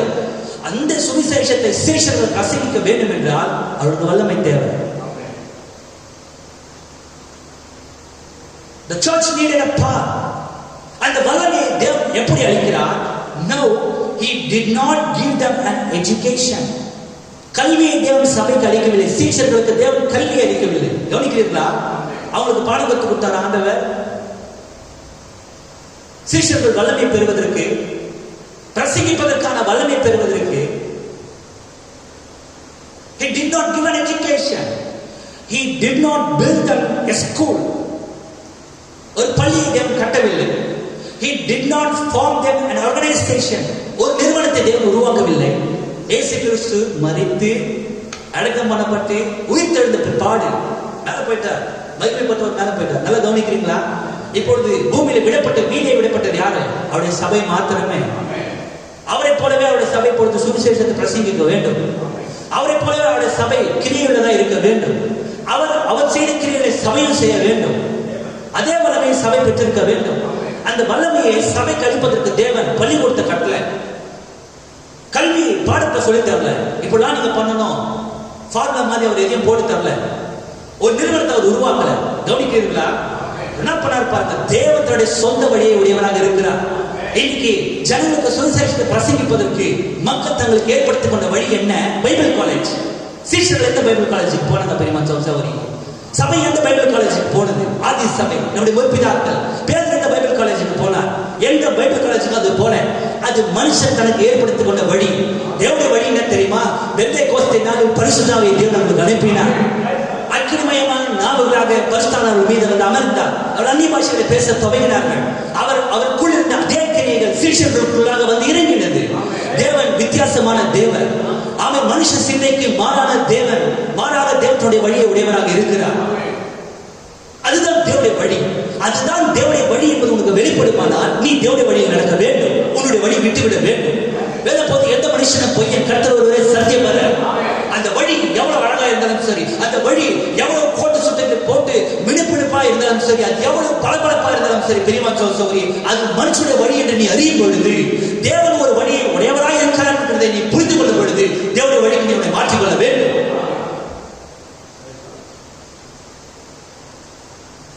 பெரியமா சகோதரி, He gives them the Holy Ghost. That's what God's provided way. பரிசுத்த ஆவியை தேவன் அளித்தார். தன்னுடைய பாகத்தை, தன்னுடைய ஒரு பாகத்தை தன்னுடைய சபை மீது அவர் வைத்தார். சபைக்குள்ளாக வைத்தார். சபை வல்லமையோடு இயங்கத்தக்கதாக. அதுதான் தேவனுடைய வழி. பெரியவன் சொல்லுங்க, கர்த்தர் ஆசீர்வதிப்பாராக. ஆகவே தன்னை கிறிஸ்தவன் என்று சொல்லிக் கொள்கிற எந்த ஒரு மனுஷனுமே பரிசுத்த ஆவியால் நிரப்பப்பட்டிருக்க வேண்டும். அவன் வல்லமையாக ஜீவிக்க வேண்டும் என்றால், அவன் ஒரு கிறிஸ்தவனாக ஜீவிக்க வேண்டும் என்றால் நிச்சயமாக அவன் பரிசுத்த ஆவியால் நிரப்பப்பட்டிருக்க வேண்டும். அதுதான் தேவனுடைய வழி. இன்னைக்கு பரிசுத்த ஆவியை பெறாததினால விசுவாசிகளுக்குள்ள எவ்வளவு கூச்சல் குழப்பங்கள், எவ்வளவு சண்டைகள், எவ்வளவு குடும்ப சண்டைகள். காரணம் என்ன? பரிசுத்த ஆவி ஜனங்களுடைய இருதயத்தில் இல்லாது இருப்பதே. தேவனுடைய வழியில் நீ வராததே. உன் குடும்பத்தை எப்படி நடத்த வேண்டும் என்று சொந்த வழியில் உடையவனா இருக்கிற செல்லாது. தோல்வியில் தான் போய் முடியும். ஏன்னா நம்ம துர்குணத்தில் உருவானவர்கள், தோல்வியிலே பிறந்தவர்கள். பெரியவன் சொல்ற உங்களுடைய வழியை நீ மாற்றிக்கொள்ள வேண்டும். ஆமென். ஒரு சின்ன குடும்பத்துக்கு குடும்பமே ஒரு கிறிஸ்தவ குடும்பமா நல்லபடியா அவங்க ஜீவிக்கணும். பரிசுத்தாவியை தேவைன்னா சபையை குறித்து என்ன பிரசங்கிக்கிற மேய்ப்பன் பரிசுத்தாவியை பெற்றிருக்க வேண்டும். ஆமென். கேட்கிற விசுவாசிகள் பரிசுத்தாவியை பெற்றிருக்க வேண்டும். தெரியவா சகோதரி கடவுள் ஆசீர்வதிப்பாராக. நிச்சயமாக ஒரு மனுஷன் பரிசுத்தாவியை பெற்றிருப்பானா ஆமென். பரிசுத்தாவினா எங்கெங்கோ வந்து நினைக்காதீங்க. பரிசுத்தாவி யார்? இந்த வேதத்தை யார் எழுதினார்களோ, யார் எழுதினாரோ இல்லையா? மோசே எழுதினான். மோசே எழுதினான் சரிதான். தாவீது சங்கீதங்களை எழுதினான் சரிதான். ஆனால் இந்த வேதாகமத்தை எழுதும்படிக்கு அவர்களுக்குள் இருந்து அவர்களை ஊக்குவித்தது யார்? What was the inspiration? அவருடைய உள்ளுணர்வு எங்கிருந்து வந்தது? இதை எழுது. ஒரு கன்னிகை கர்ப்பவதியாக ஒரு குமாரனை பெறுவாள் என்று இயேசு எழுதும்போது தன்னுடைய கற்பனை அவன் எழுதி வைக்கவில்லை. இதை எழுதுகிற பரிசுத்தாவினார் அவனுக்கு சொன்னார், என் தேவனை ஏன் என்னை கைவிட்டீர் என்று சும்மா ஒரு பாட்ட சங்கீதத்தில் தாவீது எழுதல. இதை எழுதின தேவனல்லவா அவனுக்கு சொன்னார். அப்போ வேதத்தை எழுதியா பரிசுத்தாவியானவர், வேதத்தை எழுதிய பரிசுத்தாவியானவர் உனக்குள் இருப்பாரானால் நிச்சயமாகவே நீ தேவனுடைய வழியாக வார்த்தையை நடப்ப. எடுக்கிற அன்பா இருக்கிற வசனத்தை கை கொள்கிறான். அவருடைய வார்த்தை நீ கை கொள்வ. உடைய ஜீவியை இருக்கிற வார்த்தைக்கு ஏற்றபடியாய் உன் ஜீவித்து நீ கத்துவ. பெரியமா சோசௌரி கதாசிரிப்பாராக. சமீபத்தில் ஒரு ஃபேமிலி நான் பார்த்தேன். அவங்க கூட நான் பேசினேன். அவங்க சொன்னாங்க, மனவேதனை சொன்னாங்க. அந்த நபர், அந்த விசுவாசி சொன்னாங்க, உண்மையில உங்க விசுவாசி தான், ஆனா அவங்களுக்கு எப்படி தேவனுடைய வார்த்தை விசுவாசிக்கு தெரியல. என்ன புரிஞ்சுக்கவே மாட்டாங்க. சரி, என்ன அசிங்கப்படுத்துறாங்க. சரி, 4 பேருக்கு முன்னாடி என்ன வந்து அசிங்கப்படுத்திட்டாங்க. சரி, அதனால இனிமே நான் இந்த வீட்டில் இருக்க மாட்டேன். ஓ பெரியமா சோசம். நான் கேட்டேன், நீங்க ஞானசனம் எடுத்துட்டீங்களா? எடுத்துட்டேன் நான். நீங்க ஞானசனம் எடுத்துட்டீங்க, ஆனா உங்களுக்கு இன்னும் பரிசாவியே இல்லை. பரிசாவி என்பது என்ன? எந்த தேவன் வேதத்தை எழுதினாரோ அந்த தேவன் உனக்குள் இருப்பது. எந்த தேவன் 2000 வருடங்களுக்கு முன்பாக இந்த பூமிக்கு வந்தாரோ அந்த தேவன் உனக்குள் இருந்து கிரியை செய்வது. தன்னுடைய சொந்த ஜனங்கள் புறக்கணிக்கப்பட்டு இல்லையா, அவர் எத்தனை ஒரு ரூம்ல அடிச்சு அவர் தாடை பூச்சி எடுக்கல. ஒரு ரூம்குள்ள வச்சு யாருக்கு தேவையான முகத்துல துப்புல. ஒரு ரூம்குள்ள வச்சு அவர் பெயர் சபைன்னு சொல்ல, ஊரே பார்க்கும்படியாக நீ ஒரு முறை தவறி பிறந்தவன் சொன்னாங்க. அந்த பரிசேரம் செய்யணும். சகித்து கொண்டார் இல்லையா? லெலூயா. விவாதிக்கவில்லை. நான் பேசுறேன், இதெல்லாம் சொல்றேன்.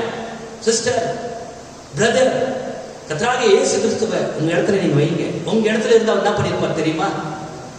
தன்னுடைய சொந்த ஜனங்களால் ஆணிகளால் கிழாவப்பட்டவர் மரித்த பொழுது அவர் சபிக்கல. பிதாவுக்கு அதை மன்னியும் என்றார். அதே ஆவியை ஸ்தேவன் தனக்குள் கொண்டிருந்த பொழுது அவனுடைய மரண தருவாய் அதே வார்த்தை பேசலாம்னு சொன்னான். பிதாவையோட மன்னியும். இவங்க பண்றது இன்னத்துக்கு தெரியாம இவங்க பண்றாங்கன்னு ஸ்தேவான் அந்த அப்போஸ்தலன் அப்படியே சொன்னான். கிறிஸ்துவின் ஆவியை அவன் பெற்றிருந்தான். அதே கிறிஸ்துவின் ஆவி பரிசுத்தாவியானவர் உள்ளுக்குள் இருந்தார். நீ என்ன பண்ணுவ? சகிப்புத்தன்மை கிடையாது. உன்னுடைய சகிப்புத்தன்மை பத்தாது சிஸ்டர். பரிசுத்தாவிக்குள் இருக்க வேண்டும். சபை கொண்டா மாத்திரம் பத்தாது, நீங்க பரிசுத்தாவி இருக்க வேண்டும். அசிங்கப்படுத்திட்டோம், 4 பேர் முன்னாடி பண்ணட்டும், யார் என்ன சொல்லிட்டோம். அவர் பெயர் சபைன்னு சொன்னதுனால அவர் பிசாசின் தலைவன் ஆயிட்டல. அவர் யார் என்பதை அவர் நன்றாக எழுந்திருந்தார். இவன் பேய் இவனை அசிங்கப்படுத்தும் பொழுது நீ ஏன் டெம்ட் ஆகுற? ஏன் நீ யார் உனக்கு தெரியாதா? நீ யாருன்றது, நீ யாருடைய மகன்றது உனக்கு சந்தேகம் இருக்குதா? உனக்கு நம்பல, உனக்கு விசுவாசம் கிடையாது. நீ தேவனுடைய குமார் என்பதை விசுவாசிப்பாயனா உன்னுடைய சாட்சியில் உறுதியாக இருப்பார். யார் வேணாலும் பேசிக்கிட்டோம். Is that right? Hallelujah. சபைக்கு பரிசுத்தாவி தேவைப்படுது சிஸ்டர். தேவனுடைய அதே ஆவி தேவை. உனக்கு அப்பதான் சகிப்புத்தன்மை இருக்கும். ஒருத்தர் சொன்னார், என்ன அடிச்சுட்டாங்க. அடிச்சா எல்லாருக்குமே கோபம் வருந்தான். ஆனா பரிசுத்தாவி உள்ளுக்குள்ள இருந்தா அவன் என்ன செய்வான் தெரியுமா? தன்னை அடித்தவளை அவர் திருப்பி அடிக்கல. தன்னை தாடி பிடிச்சி இழுத்தவள் அவர் திருப்பி தாடி பிடிச்சி எடுக்கல. இல்லையா? யாரோ 3வது நபர் 4வது நபர் இல்லை. வேண்டப்பட்டவர் இருவருக்கு நடுவில் இருக்கிறதான ஒரு சின்ன கருத்து வேறுபாடு நான் சொல்றேன். ரொம்ப வேண்டப்பட்டவங்க நடுவில் இருக்கிற கருத்து வேறுபாடு நான் சொல்ல புரிகிறதா? வேண்டப்பட்டவங்க தன்னை அடிக்கும் பொழுதே அவங்களால சகிக்க முடியல. வேண்டப்பட்டவங்க தன்னை பரியாசமா பேசும்போது அதை சகிக்க முடியல. ஏன்னா பரிசுத்தாவி கிடையாது. நான் சொன்னேன், ஐயா உங்க 2 பேருக்குமே என்ன கிடையாது? பரிசுத்தாவி கிடையாது. ஒரு சின்ன அவசரம் அவங்களால பொறுத்துக்க முடியல.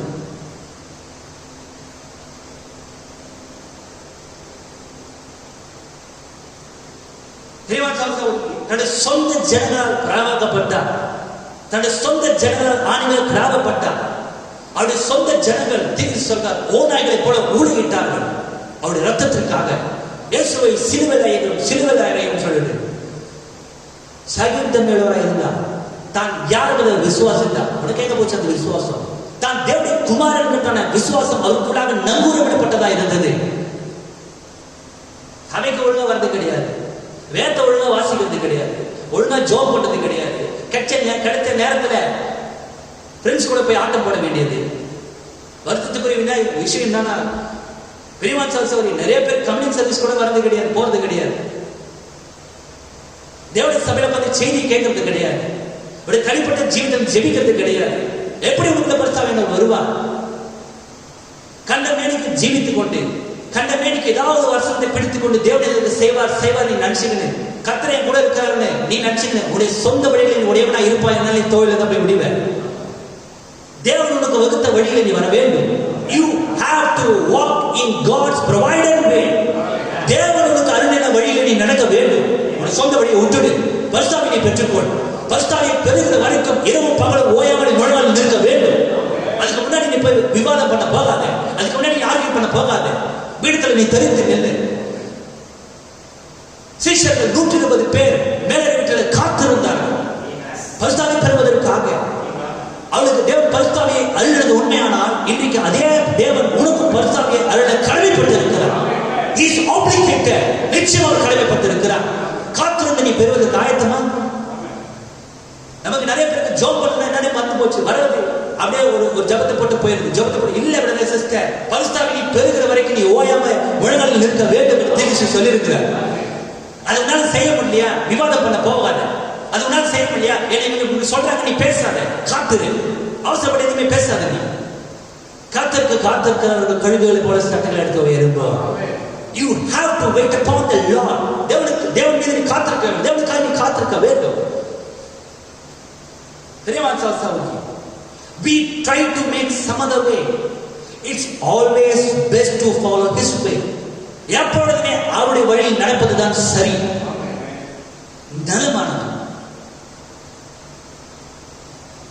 ஆகவே சொன்னார் பாருங்க, தீர்த்து சொன்னார். அவர் சொல்லல, தேவன் இப்படியா சொல்லல, you shall receive power after you got your bachelor of art. Bachelor of art அந்த பட்டத்தை நீ பெற்ற பிற்பாடு வளமே பெறுவன்னு அவர் சொல்லல. After you become a deacon, ஒரு சபையின் டீக்கன் ஆயிட்டா, டீக்கனுக்கு தப்பா நினைக்கலாம்,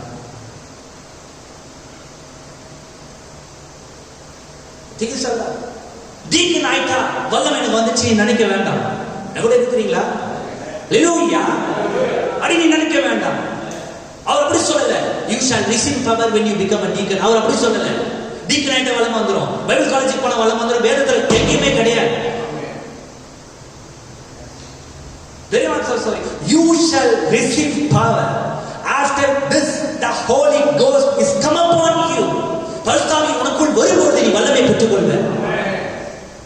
வல்லமையுள்ளவனா இருப்ப, சகிப்புத்தன்மையுள்ளவனா இருப்ப. வல்லமைனா அப்படியே பெரிய மலையை அதுவும் வல்லமை தான், அதை இல்லைன்னு சொல்லல. பிலிப்பியர் தனது வேதத்தில் அப்படியா எழுதினார், தன்னுடைய விருப்பத்தில் அவள் பிலிப்பியருக்கு எழுதும்போது அப்படியா எழுதினார். பாவிகளால் இவ்விதமாய் செய்யப்பட்ட விபரீதங்களை சகித்துக் கொண்ட அவரை இணைத்துக் கொள்ளுங்கள் என்று. பாவிகள் அவருக்கு பல விபரீதங்களை செய்த பொழுது அவர் சகித்துக் கொண்டார். ஏனென்றால் சகிக்கக்கூடிய வல்லமை அவருக்குள்ளாக இருந்தது. உடனே புறம் பேச போல, ஐயோ எப்படி பண்ணிட்டாங்களே அவர் புறம் பேச போல பரிசுத்தவான்களுக்குள்ள இருப்பானா, நான் சகித்துக் கொள்வேன். தேவனுடைய சூழ்நிலை மாற்ற வல்லவராய் இருக்கிறார். ஹல்லேலூயா. சொன்னார். அதான் ஆள் எத்தனை தடவை பேசணும், நமக்கு எப்ப அந்த ஞாபகம் வராது. செய்தி கேட்டுட்டு ஒரு பக்கம் செய்தி அப்படி கேட்போம், அப்படியே போயிட்டு அந்த வாரம் முழுவதும் பல காரியத்தை பார்த்து, டிவியை பார்த்து, லேப்டாப்ல டிவியை பார்த்து, அதை பார்த்து இதை பார்த்து அப்படியே அது குறுகி அப்படியே இதெல்லாம் சேர்ந்து கேட்ட செய்தி அப்படியே குறுகி அப்போ ஒண்ணுமே இல்லாம கடைசியில் எதுதான் நிக்குது? அந்த வாரம் முழுவதும் நீ பார்த்ததும் இருதயத்தில் இருக்கும். எங்க நீ கேட்ட செய்தி இருக்கும் போது நீ கேட்ட அந்த இடத்தை, செய்தியோட இடத்தை இவங்களெல்லாம் ஆக்கிரமித்துக் கொள்கிறது. சகே அந்த செய்தி தெரிவிச்சு என்ன சொன்னார்? ரெபெக்கா தான் சகையுடைய ஒய்ஃப் சொன்ன பேரே கிடையாது. ஆனா தீர்க்கதரிசி பார்த்துட்டு வந்து சொன்னார். தீர்க்கதரிசி சொன்னதான் நான் நம்புறோம். ரெபெக்கா சகையு மனம் திரும்புவதற்காக என்ன பண்ணாங்க? ஐயோ என் புருஷன் கெட்டவன், என் புருஷன் கெட்டவன், என் புருஷன் கெட்டவன், என் மனைவி கெட்டவன், என் மனைவி கெட்டவன் அப்படி செய்யல. அவங்க ஜெபம் பண்ணாங்க. அவங்க ஜெபத்தை ஆண்டவர் கேட்டாராமா. ஒரு நாள் காலையில அந்த அம்மா ஜெபம் பண்ணிட்டு இருக்கும் போது அன்னைக்கு ஸ்கெடியூல் இயேசுவானவர் சகையுடைய தெருவில் வரணும். இயேசு ஆண்டோடைய ஸ்கெடியூல் அதுதான். அவருடைய ஷீட்ல அது முன்குறிச்சு இந்த சகை தெருக்கு அது சகையை கேள்விப்பட்டான். இன்னைக்கு ஆண்டு நம்ம தெருக்கு வர போறாரு. எவ்வளவு நாள் அந்த அம்மா பண்ண ஜெபம் சகையை மனமான செய்ததா? சிஸ்டர், நீ என்ன பண்ணாலும் உங்க வீட்டுல இருக்க மாற போறது கிடையாது. ஜெபம் பண்ணாத ஒழிய ஜெபம் தான் காரியத்தை மாற்றும். வேற என்ன பண்ணாலும் அது மாறாது. மாறாக ப்ராப்ளத்துக்கு மேல ப்ராப்ளம் ஆகிட்டு இருக்கும். நீ வேணா ட்ரை பண்ணிப்பாரு. எவ்வளவு இருக்கிறீங்க நினைக்கிறேன். அக்கம் பக்கத்துல போய் சொல்றதுல எந்த பிரச்சனையும் ஆட போறது, எந்த ஒரு சொல்யூஷன் வந்துட போறது கிடையாது. அப்படியே ஊதி அது ரொம்ப பெரிய ப்ராப்ளமா தான் ஆகும். ரெபெக்கா அதை பண்ணல. அவங்க ஜெபம் பண்ணாங்க. தீர்க்கதரிசி சொன்னார். அவங்க ஜெபத்தை ஆண்டவர் கேட்டாரா? கேட்டாரு. அது எப்படி கேட்டாரு கூட அந்த நம்முடைய தீர்க்கதரிசி ரொம்ப அழகா சொன்னார். ஒரு நாள் காலைல அந்த மாதிரி ஜெபம் பண்ணும் போது சில சத்தம் கேட்டாங்க. எழுந்து பார்த்தா யாரு? சகையு. அவர் ஒய்ஃப் ஜெபம் பண்றாங்க. நம்ம கவனிக்கல தெரிஞ்சவங்க என்ன பண்றாரு? போட்டு மாட்டீங்க நைஸா போறாரு. யார் பார்க்கறதுக்கு? இயேசுவை பார்க்கறதுக்கு, இயேசுவானவர் பார்க்கறதுக்கு போறாரு. உடனே அந்த அம்மா நினைச்சாங்க, பரவாயில்ல இன்னைக்கு ஆண்டவர் நம்முடைய ஜெபத்தை கேட்டுட்டாரு. இந்த மனுஷன் எங்க தான் போறாரு? இயேசுவை பார்க்க தான் போறாரு. என் கூட இருக்கிறீர்களா? இயேசு கிறிஸ்து நேற்றும் இன்றும் என்றும் மாறாதவராய் இருக்கிறார். அதுக்கு என்ன அர்த்தம்? ரெபெக்காவுடைய ஜெபம் தன் புருஷனை சபையை மாத்துச்சுன்னா இன்றைக்கு ஜெபங்கள் தன்னுடைய புருஷனை மாத்தும். ஜெபங்கள் மனைவியை மாத்தும் இல்லையா? அதுதான் இயேசு கிறிஸ்து நேற்றும் இன்று மாறாததுக்கு அர்த்தம். ஆனா நீ ஜெபம் பண்ணதை விட்டு உன்னுடைய சொந்த வழியை நீ உபயோகித்தா நீ தோல்வியில போய் முடியணும். You have to face the consequences. அதுக்கப்புறம் நீ இவங்க மேல குறை சொல்லக்கூடாது, அவங்க மேல குறை சொல்லக்கூடாது, யாரும் நீ பிளேம் பண்ணக்கூடாது. புரிஞ்சுக்கிட்டு நினைக்கிறேன். எதுவுமே கூட இருக்கிறது சிஸ்டர். எந்த ஒரு மனுஷனே சரி அவன் பரிசுத்தாவியை பெற்றிருக்க வேண்டும்.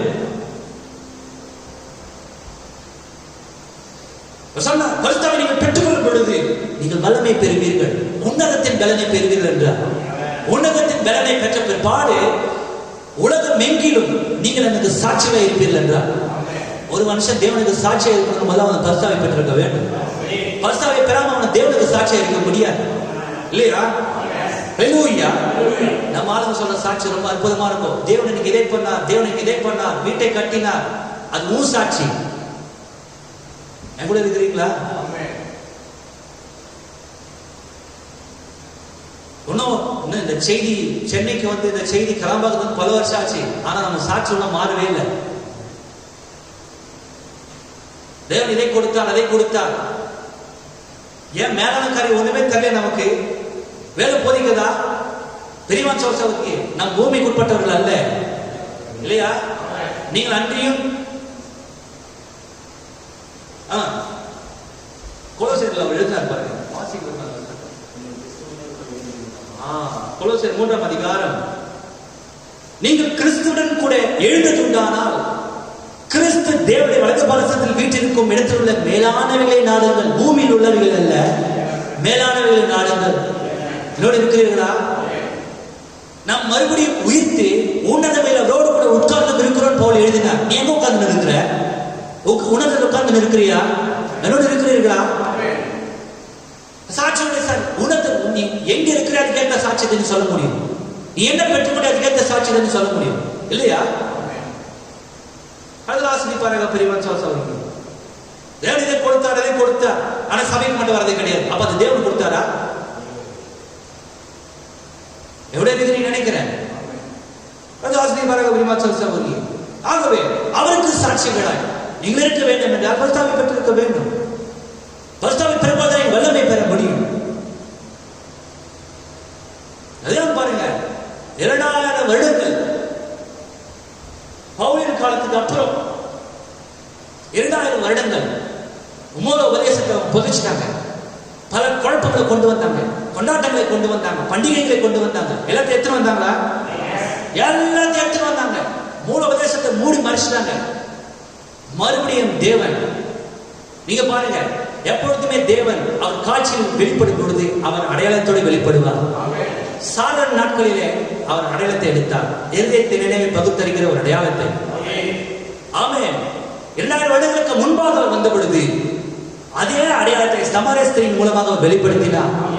இந்த கடைசி காலத்தில் தேவன் அதே பரிசுத்த ஆவியானவர் இல்லையா, இந்த கடைசி காலத்தில் வெளிப்படுவாரானால் இல்லையா, இது பரிசுத்த ஆவியானவரின் காலமா? ஆமென். பெரியவன் சகோதரியே, அங்கே 3 டிஸ்பென்சேஷன்ஸ் உண்டு, 3 யுகங்கள் உண்டு. அங்கு பிதாவுடைய யுகம், குமாரனுடைய யுகம், இப்போது நாம் ஜீவிக்கிறது பரிசுத்த ஆவியானவரின் யுகம் இல்லையா. We are living in the dispensation of the Holy Ghost. பரிசுத்த யுகத்தில் நாம் ஜீவித்துக் கொண்டிருக்கிற பொழுது பரிசுத்த ஆவியானவர் வெளிப்படுவாரானால் அதே அடையாளத்தோடு அவர் வெளிப்படுவார். அந்த அடையாளத்தை எங்க நீ பார்த்தியா உன் ஜீவியத்துல? உன் ஸ்தாபனத்தை நம்பி நீ இருக்கிற, உன் ஸ்தாபனத்தில் அந்த அடையாளத்தை தேவன் காண்பித்தாரா? உன் ஸ்தாபனத்துல சாராள் பெற்ற அடையாளம், சமாரியஸ்திரி பெற்ற அடையாளம் உன் ஸ்தாபனத்துல உண்டா? உண்டுனா நான் உன் ஸ்தாபனத்தை ஏத்துக்கிறேன், உன் சொந்த வழியை நான் ஏத்துக்கிறேன். ஸ்தாபனத்துக்கு வெளியே தேவன் அந்த அடையாளத்தை அவர் வெளிப்படுத்தினார். ஒரு மனுஷன் மூலமாக, தீர்க்கதரிசியாக வில்லியம் மரியம் பிராமின் மூலமாக அந்த அடையாளத்தை தேவன் வெளிப்படுத்தினார். பிரேயர் லைனுக்கு வந்த அந்த மனுஷன் எங்கிருந்து வந்தா, அவனுக்கு என்ன வியாதி, அவனுடைய டோர் நம்பர், அவனுடைய பெயர் முதல் கொண்டு அவருக்கு தெரியாமையே அவன் அந்நியனா இருக்கும் பொழுதே அதை வெளிப்படுத்தினார். தீர்க்க சொன்னார், வெளிப்படுத்தின நான் அல்ல, கிறிஸ்துவின் சிந்தை எனக்குள் இருந்து இவனுக்கு வெளிப்படுத்தினது. அது வேற யாரும் அல்ல, அது பரிசுத்த ஆவியானவர். இந்த காலத்தில் அவர் வெளிப்பட வேண்டியவராக இருக்கிறார். உன்னுடைய காலத்தில் இந்த பரிசுத்த யுகத்திலே அவர் வெளிப்படுவாரானால் அதே அடையாளத்தை அவர் உடையவராக இருப்பார். அதனால தான் நம்ம சொல்ற இயேசு கிறிஸ்து நேற்றும் இன்று மாறாதவர். வேற அடையாளம் கிடையாது, சாஜா வித்தைகள் கிடையாது. அதே அடையாளத்தை தேவனுடைய சொந்த வழியை உடையவராக இருக்கிறார். ஹல்லேலூயா. இருக்கிறீர்களா? ஆமென். தேவனுடைய வழியில் நடந்து பாருங்கள். Walking God's provided way. He has provided us a messenger. ஒரு தூதரை தேவன் அனுப்பினார். யார் அந்த தூதர்? பரிசுத்த ஆவியானவர் அந்த தூதர். பரிசுத்த ஆவியை பெற்றுக்கோ, அப்போது சகல சத்தியங்களை உன்னை நடத்துவார். வேத வாக்கியங்கள் உனக்கு புரியும். நீ பரிசுத்த ஆவியை பெற்றுக்கோ. உன்னுடைய சொந்த ஞானத்தினால் இதை புரிந்து கொள்ள முடியாது, தோல்வியில் தான் முடியும். வேத வாக்கியங்களை புரிந்து கொள்ள வேண்டும் என்றால் பரிசுத்த ஆவியை பெற்றிருக்க வேண்டும். ஒரு தூதனை அனுப்பினார், அது பரிசுத்த ஆவி. He has provided us a word. ஒரு வார்த்தையை கொடுத்திருக்கிறார். நீங்க நல்லா கவனிங்க. If any spirit speaks contrary to the word, it can't be the Holy Spirit. எந்த ஆவியா இருந்தாலும் சரி, வேத வாக்கியங்களுக்கு மாறாக அது பேசுமானால் அது பரிசுத்த ஆவி கிடையாது, அது தேவனுடைய ஆவி கிடையாது. தேவனுடைய ஆவி தான் எழுதி தன்னுடைய சொந்த வார்த்தைக்கு எதிர்த்து நிற்காது. இந்த வேதாகமத்தை எழுதிய பரிசுத்த ஆவியை பெற்றிருப்பாயானால் இந்த வேதமும் நீ பெற்றிருக்கிற பரிசுத்த ஆவி ஒன்றாக இணையும். உன்னுடைய ஜீவியம் வார்த்தையும் ஒன்றாக இணையும். தெரியவான் சொல்லுங்க. சொல்லாத பாருங்க, திரும்பி சொல்லாத பாருங்க. You can't walk with Hollywood. நமக்கு ஹாலிவுட் கிடையாது, கோலிவுட் வெச்சுக்கலாமா? எத்தனை கூட இருக்கிறீங்க? You can't walk with Hollywood and with the church at the same time. சபை என்றால் என்ன? சர்ச் என்றால் என்ன? வெளியே அழைக்கப்பட்ட ஜனங்கள், வெளியே அழைக்கப்பட்ட ஜனங்கள், வெளியே அழைக்கப்பட்ட ஜனங்களை போலவும் ஜனங்களோடும் ஹாலிவுட் கோலிவுட்டோட நீ ஒரே சமயத்தில் நடக்க முடியாது. இந்த குணலட்சணங்கள் வேற, அங்க இருக்கிற குணலட்சணங்கள் வேற, இந்த நாகரிகம் வேற, அங்க இருக்கிற நாகரிகம் வேற. இங்கே நண்டுங்க அங்கே நண்டுங்க உன்னால இருக்கவே முடியாது. நிறைய பேர் வாட்ஸ்அப் ஸ்டேட்டஸ்ல அவங்க எப்படி நடக்கிறாங்க நல்லா தெரியும். சண்டேனா இங்க, மற்ற நாள் எங்க? வாட்ஸ்அப்ல. சினிமா பாடல ஸ்டேட்டஸா போல நிறைய பேர். சிஸ்டர் கர்த்தர் ஆசீர்வதிக்க மாட்டார் இதெல்லாம் பண்ணீங்கன்னா. ரெண்டுத்துலயும் ஒரே நேரத்தில் நடக்க முடியாது. You can't walk with God and the word at the same time. உலகத்திலேயும் தேவனுடைய ஒரே சமயத்தில் நடக்க முடியாது. இன்னைக்கு தேவை ஒன்று இருக்குமானால் என்ன தேவை?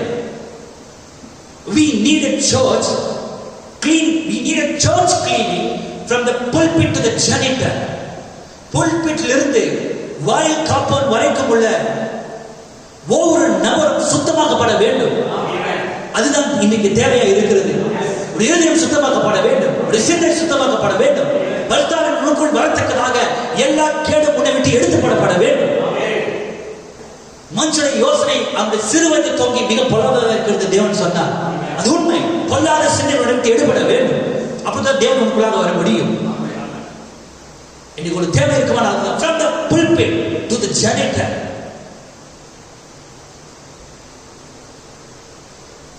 அப்படியே சுத்தமாக்கிற பிற்பாடு அவர்கள் தேவனோடு நடக்க வேண்டும். இன்னைக்கு ஒரு தேவை இருக்குமா? அதுதான் தேவை. உலகத்தோட நீ தேவனுடைய சபையோட வார்த்தையோட ஒரே இடத்துல நடக்க முடியாது.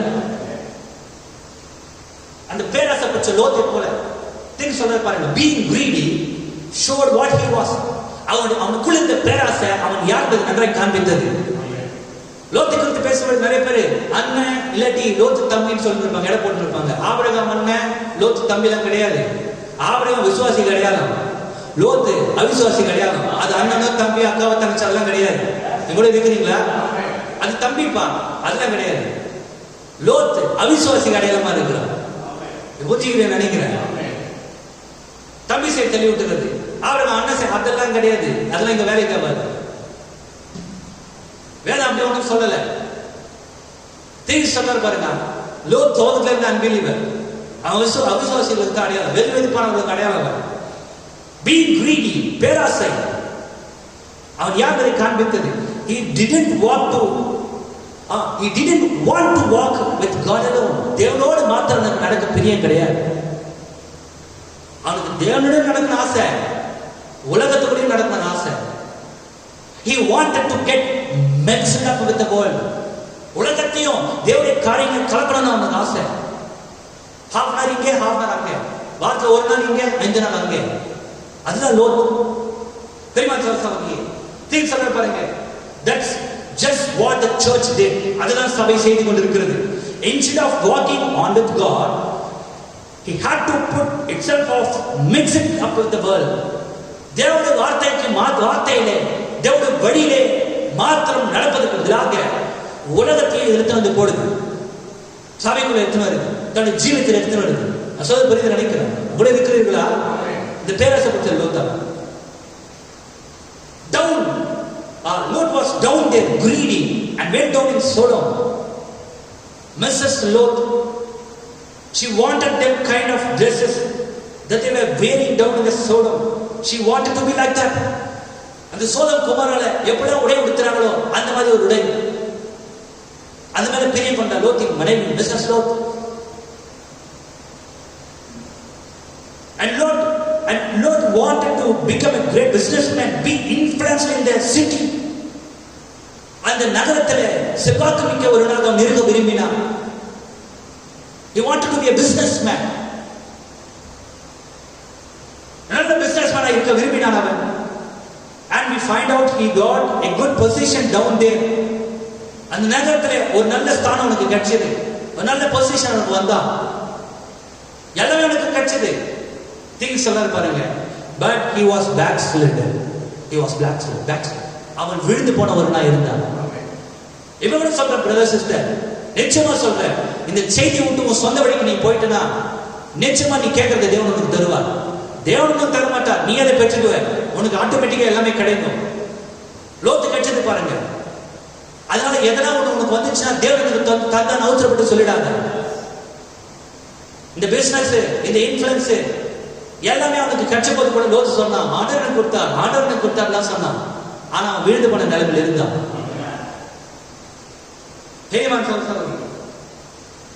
அதுதான் மாம்ச சபை, அது விழுந்து போன சபை. அவன் சென்றது மாத்திரமல்ல, he took his daughter down there, he took all of his children, his wife and everything and put them right in the midst of a bunch like that. ஒரு கொத்தத்துக்கு போயிட்டு அவன் மனைவி, அவன் பிள்ளைங்க, அவன் குமார் எல்லாத்துக்கும் போயிட்டு கும்பல அவன் போட்டான். அவன் கெட்டது மாத்திரமல்ல, அவன் அவிசுவாசியானது மாத்திரமல்ல, எல்லாத்தையும் அவன் அவிசுவாசம் ஆகிட்டான். அவனுடைய பேராசை. பெரியவன் சகோதரர்களே, நாம் லோத்தின் சந்ததி கிடையாது. இங்க இருப்பவங்க ஆபிரகாம் ராஜரீக சந்ததி, தேவனால் வேறு பிரிக்கப்பட்டவர்கள். கல்லாசிரிப்பாராக எங்களோட இருக்கிறீங்க நினைக்கிறேன். அல்லேலூயா. விசுவாசி, தேவனுடைய வார்த்தை விசுவாசிக்க போதிய விசுவாசம் இல்லாதவன், போதிய தைரியம் இல்லாதவன்.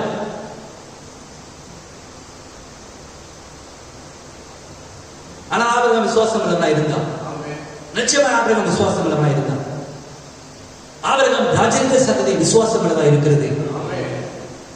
தேவனுடைய வழியிலே நீ விசுவாசம் நடக்க வேண்டும். தேவனுடைய வார்த்தையின் பேரில் விசுவாசம் உள்ளவனாய். உலகத்தையும் உங்களுடைய ஜீவித்தை சேர்க்காத. உங்களுடைய ஜீவித்திலையும் உன் ஜீவித்துல இந்த இருதயத்துல தேவனுடைய வார்த்தையும் உலகத்தையும் போட்டு மிக்ஸ் பண்ணாத. ஒண்ணு தேவனுடைய வழியில் நட, இல்லாட்டி உன் சொந்த வழி தெரிஞ்சுக்கோ. கம்பல்ஷனே கிடையாது, கட்டாயமே கிடையாது. நம்ம கட்டாயம் பத்தி யாரையும் தேவனுடைய வழியில போச்சு நிறுத்த முடியாது. நித்திய ஜீவனுக்கு தேவன் யாரை நியமித்தாரோ, நீ நித்திய ஜீவனுக்கு நியமிக்கப்பட்டவனா இருந்தால் தேவனுடைய வழியில் நடப்ப. ஹல்லேலூயா. எப்படி நடப்ப? விசுவாசத்தோட. விசுவாசம் என்பது என்ன? faith is unconscious. தன்னுணர்வற்ற நிலையில் இருப்பதுதான் விசுவாசம். தன்னுணர்வற்ற நிலையிலிருந்து வெளிப்படுவதுதான் விசுவாசம். உன்னுடைய உணர்விலிருந்து வெளிப்படுவது அல்ல. எவ்வளவு இருக்கிறீங்களா? if you got faith you don't even know it. உனக்குள் விசுவாசம் இருக்குமானால் உனக்கு விசுவாசம் இருக்கிறது கூட உனக்கு அது தெரிய கூட தெரியாது. எவ்வளவு இருக்கிறீங்களா? அது உனக்குள்ளாக ஊறி போல ஒன்று. தன் உணர்வு அற்ற நிலையில உனக்குள்ளாக இருப்பது. It is unconscious thing faith என்பது. கவனிக்கிறீர்களா? ஆமென். இயேசுவானவர் தீர்ப்பு சொல்றார். இயேசுவானவர் அந்த படையில ஆழ்ந்து உறங்கி கொண்டிருக்கும் பொழுது பயங்கரமா காத்தடிச்சது இல்லையா? பயிலச்சது. அந்த படையை கவிழ்ந்து போகக்கூடிய ஒரு நிலைமைக்கு வந்தது. சீஷர்கள் எல்லாம் கத்துனாங்க. அவங்களுடைய முயற்சி எல்லாம் தோற்று போன பொழுது கடைசியா யாரை எழுப்பினாங்க? இயேசு எழுப்பினாங்க. ஐயரே, நாங்கள் மடிந்து போகிறோம், நீ நல்லா தூங்கி இருக்கிறீர அப்படின்னு கேட்டாங்க. இயேசுவான எழுந்து பார்த்தா படகு பயமாடி இருக்குது. ஒரு பக்கம் காத்து, ஒரு பக்கம் மழை. அந்த சின்ன படகுல தண்ணி வேற வந்து இருக்குது. உடனேயும் சீசர்களே கொஞ்சம் வெயிட் பண்ணுங்க, அப்ப ஜோம் பண்ணிட்டு சொன்னாரா? என்ன டிட் தட்? தீர்க்கதரிசி ரொம்ப அழகா செய்து சொன்னா, ஒரு கால் எடுத்து he stepped on the rail of the boat. அந்த படகுடைய விளிம்பில ஒரு காலை அவர் எடுத்து வச்சுக்கினேன், இன்னொரு கையில அந்த கையில ஒரு பிடிச்சுக்கினேன். ஆண்டவரே அப்படின்னு ஒரு ஜோம் பண்ணல. அவர் சொன்னார், காற்றே இறையாது, கடலை அமைதியாயிரு.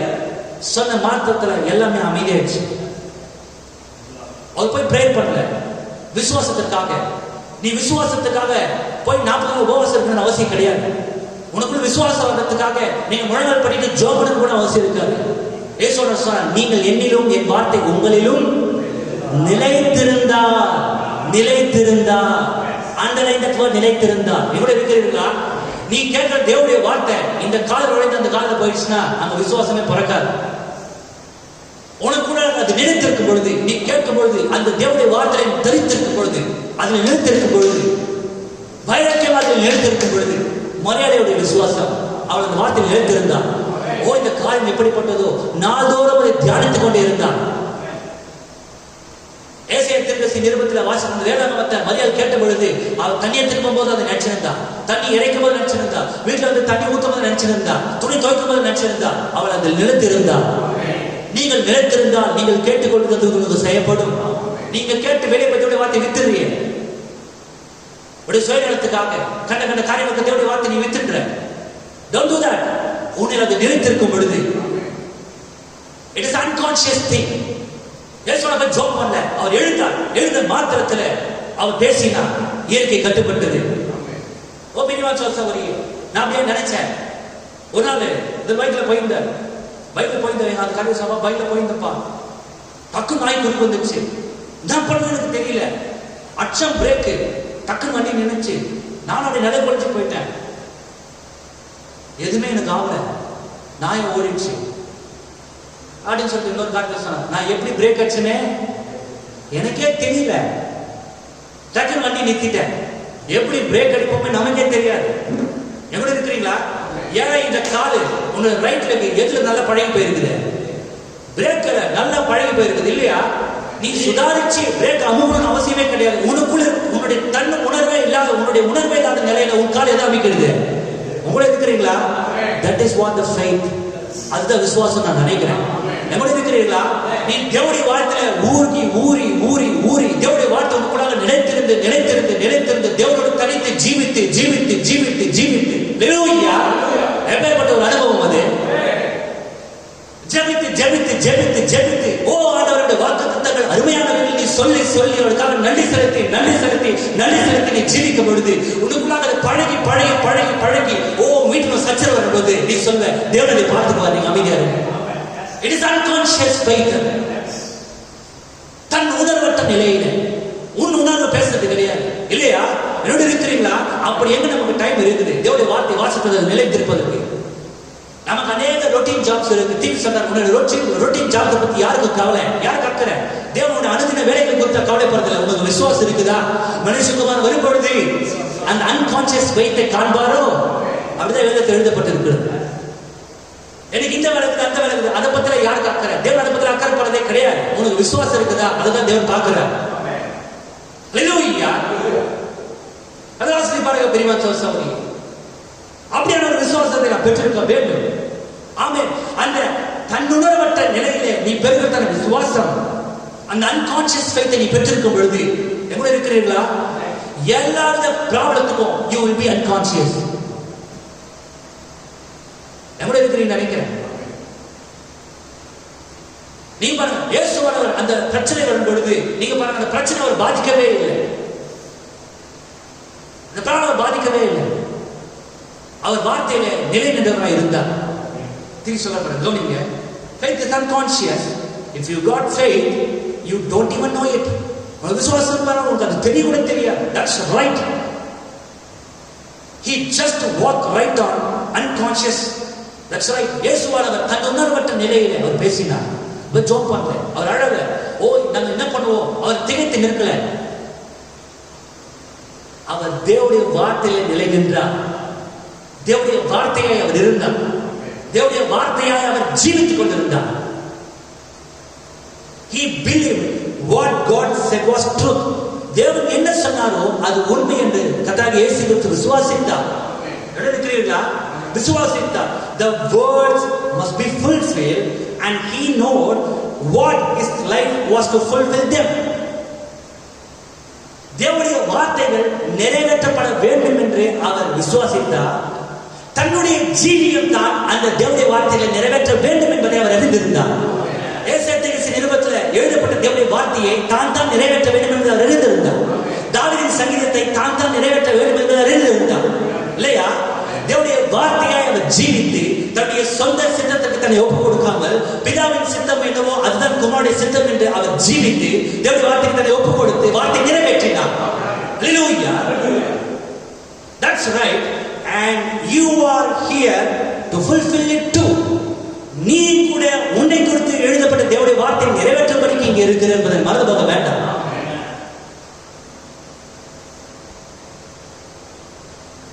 ஏசாயாவின் நிருபங்களையும் தாவீதின் நிருபங்களையும் நிறைவேற்றுவதற்காக சர்வ வல்லமையுள்ள தேவன் அந்த கூடாரத்தில் வாசமா இருந்தது போல இந்த கடைசி காலத்துல எதை செய்ய வேண்டுமோ அதை செய்து முடிப்பதற்காக அதே சர்வ வல்லமையுள்ள தேவன் எந்த கூடாரத்தில் வாசமா இருக்கிறார்? Do you believe that? ஜீவிப்பது நீ கிடையாது, மறந்து போயிடாத. நீ உன்னை மறந்து போயிடு. உனக்கு நீ மறிக்க வேண்டும். தேவனோடுக்குள்ளாக ஜீவிக்க வேண்டும். தேவனோடுக்குள்ளாக ஜீவித்தால் ஒழிய இந்த தேவனுடைய வார்த்தைகளை நீ நிறைவேற்ற முடியாது. ஏன்னா அது உன்னுடைய வார்த்தை கிடையாது, அது தேவனுடைய வார்த்தை. தேவன் தன்னுடைய வார்த்தை நிறைவேற்ற அவர் தானே உனக்குள்ளாக ஜீவிக்க வேண்டும். பரிசுத்த ஆவியானவராக. ஹல்லேலூயா. ஏன் நேசிக்கிறீர்களா? And you are here to fulfill it too. எத்தனை பேருக்கு சுயநலமான ஜீவியம், என் வாழ்க்கையை நான் வாழணும், இப்படி வாழணும், அப்படி வாழணும், நல்லா வாழணும். இல்ல, உன் வாழ்க்கை நீ வாழ முடியாது. தேவன் தான் உனக்கு வாழணும். தேவன் தான் உனக்குள்ளாக ஜீவிக்க வேண்டும். பவுல் சொல்லிய வாழ்வது நான் அல்ல, கிறிஸ்துவிலே ஜீவிக்கிறார். பவுல் முட்டாள் கிடையாது சிஸ்டர். அவன் பரிசுத்தாவின் வல்லமையோடு ஜீவித்தான். பரவாயில்ல, அப்படியா தேவன் எனக்குள்ளாக இருந்து அவருடைய காரியத்தை செய்ய வேண்டும் என்று ஒப்பு கொடுக்கும் பொழுது உலகம் உன்னை முட்டாள் தான் சொல்லும். சொன்னார், foolishness to the world, precious in the sight of God. உலகத்தில் நீ முட்டாளாக தென்படுவ, ஆனா தேவனுடைய பார்வையில் விலையேற பெற்றவனாக நீ இருப்ப. எந்த வழியில் நீ போனது நீ தெரிஞ்சுக்கோ. பெரியவன் சொல்றாங்க, you are here to fulfill it too. Just walk unconscious of fear. பயத்திற்கு தன் உணர்வை நீ எழுந்து போயிடும். தன் உணர்வற்ற நிலையில நீ பயத்துக்கு நீ தன்னுணர்வற்ற நிலையில் இருப்ப. எவ்வளவு இருக்கிறீர்களா? தன்னுணர்வற்ற விசுவாசம் உனக்குள்ளாக இருக்கும் பொழுது, சாதாரணமான விசுவாசம் உனக்குள்ளாக இருக்கும் பொழுது பயம் உனக்கு அசாதாரணமாய், அது சாதாரணமாய் இருக்கும். நான் சொல்றது பெரிது நினைக்கிறேன். Just walk unconscious of fear. Walk unconscious of criticism. உன்னை நோக்கி குறை சொல்பவர்களை குறித்து நீ கவனம் வைக்காத. உன் கவனத்துக்கே அது வராது. என் கூட இருக்கிறீங்கன்னு நினைக்கிறேன். உன்னை அது தொல்லைப்படுத்தாது. உனக்குள்ளாக பரிபூர்ண விசுவாசம் இருக்கும் பொழுது, அந்த தன்னுணர்வற்ற விசுவாசம் உனக்குள்ளாக இருக்கும் பொழுது, என்னோட இருக்கிறீர்களா? உன்னை எதுதான் நிலைத்திருக்கிறது? உன்னுடைய தேவனுடைய உனக்குள் தேவனுடைய வார்த்தை மாற்றம் நிலைத்திருப்பதினால எந்த காரியமும் கண்ணுக்கே தெரியாது. என்னோட இருக்கிறீர்களா? சீஷர்கள் காற்றை பார்த்தாங்க, சீஷர்கள் பயிரை பார்த்தாங்க, சீஷர்கள் கடல் கொந்தளிப்பதை பார்த்தாங்க, சீஷர்கள் வார்த்தையை காண தவறிட்டாங்க. ரொம்ப அழகா சொன்னார். They have the power of God is in the word. தேவனுடைய வல்லமை வார்த்தையில் உண்டு. The word was with them. படகுல வார்த்தையானது உறைந்து கொண்டிருந்தது. அந்த வார்த்தைக்குள்ள வல்லமை இருந்தது. But they don't have sufficient faith to operate that power. அந்த வல்லமை எடுத்து பயன்படுத்துவதற்கு அவங்களுக்கு போதிய அளவு விசுவாசம் கிடையாது. அந்த விசுவாசம் அவங்களுக்கு இல்லாததுனால தான், அந்த தன்னுணர்வற்ற விசுவாசம் அவங்களுக்கு இல்லாததுனால தான் அவங்க கண்ணுக்கு எல்லாமே தெரிஞ்சது. இயேசுவானவர் தன்னுணர்வற்ற விசுவாசத்தை உடையவராக இருந்ததினால எதுவும் அவர் கண்ணுக்கு தெரியல. கடல் கொந்தளிக்கிறது அவருக்கு தெரியல, காத்தடிக்கிறது அவருக்கு தெரியல, மழை பெய்யறவருக்கு தெரியல. தேவனுடைய வார்த்தை மாத்திரம் அவர் தெரிஞ்சிருந்தது. அவர் பேச தொடங்கினார், காற்றை இறையாத கடலை அமைதலாகிறது. அதனுடைய வார்த்தை அல்ல, அவருக்குள் இருந்து பெறப்பட்ட தேவனுடைய வார்த்தை, தேவனுடைய சிந்தை அவருக்குள்ளாக இருந்தது. நினைக்கிறேன் அதிகமாக கிறிஸ்து இயேசுவின் சிந்தை உங்களுக்குள்ளாக இருக்குமானால் பயம் உனக்கு கண்ணுக்கு தெரியாது. பயத்துல மரண இருளின் பள்ளத்தாக்கில் நடந்தாலும் அதெல்லாம் you will be unconscious of fear. உனக்கு அது உணர்வே இல்லாம பயம் அது பள்ளத்தாக்கு மரண இருளின் பள்ளத்தாக்கில் நடந்தா கூட நீ அதெல்லாம் அப்படியே நடப்ப. என் கூட இருக்கிறீங்களா? கண்மூடித்தனமா நீ நடப்ப. சொல்றது புரியுது நினைக்கிறேன். You will be unconscious of fear. Walk unconscious of criticism. இந்த தேவனுடைய வழியிலே தன்னுணர்வற்ற விசுவாசத்தோட நடப்பாயானால், ஆமென், தன்னுணர்வற்ற விசுவாசம் மாத்திரம் எனக்கு இருக்குது நினைக்காத. அந்த தன்னுணர்வற்ற விசுவாசம் எவ்வளவு இருக்குன்னு நினைக்கிறேன். அந்த விசுவாசமானது, அந்த பரிபூர்ண விசுவாசமானது உனக்குள்ள இருக்கும் பொழுது எதுவும் கண்ணுக்கு தெரியாது, பயம் கண்ணுக்கு தெரியாது. You can't see any criticism even though speak upon you. உண்மையை அவங்க எவ்வளவு வசை சொல்ல பேசினாலும் சரி அது கண்ணுக்கே தெரியாது. எவ்வளவு இருக்கிறீங்க நினைக்கிறேன்.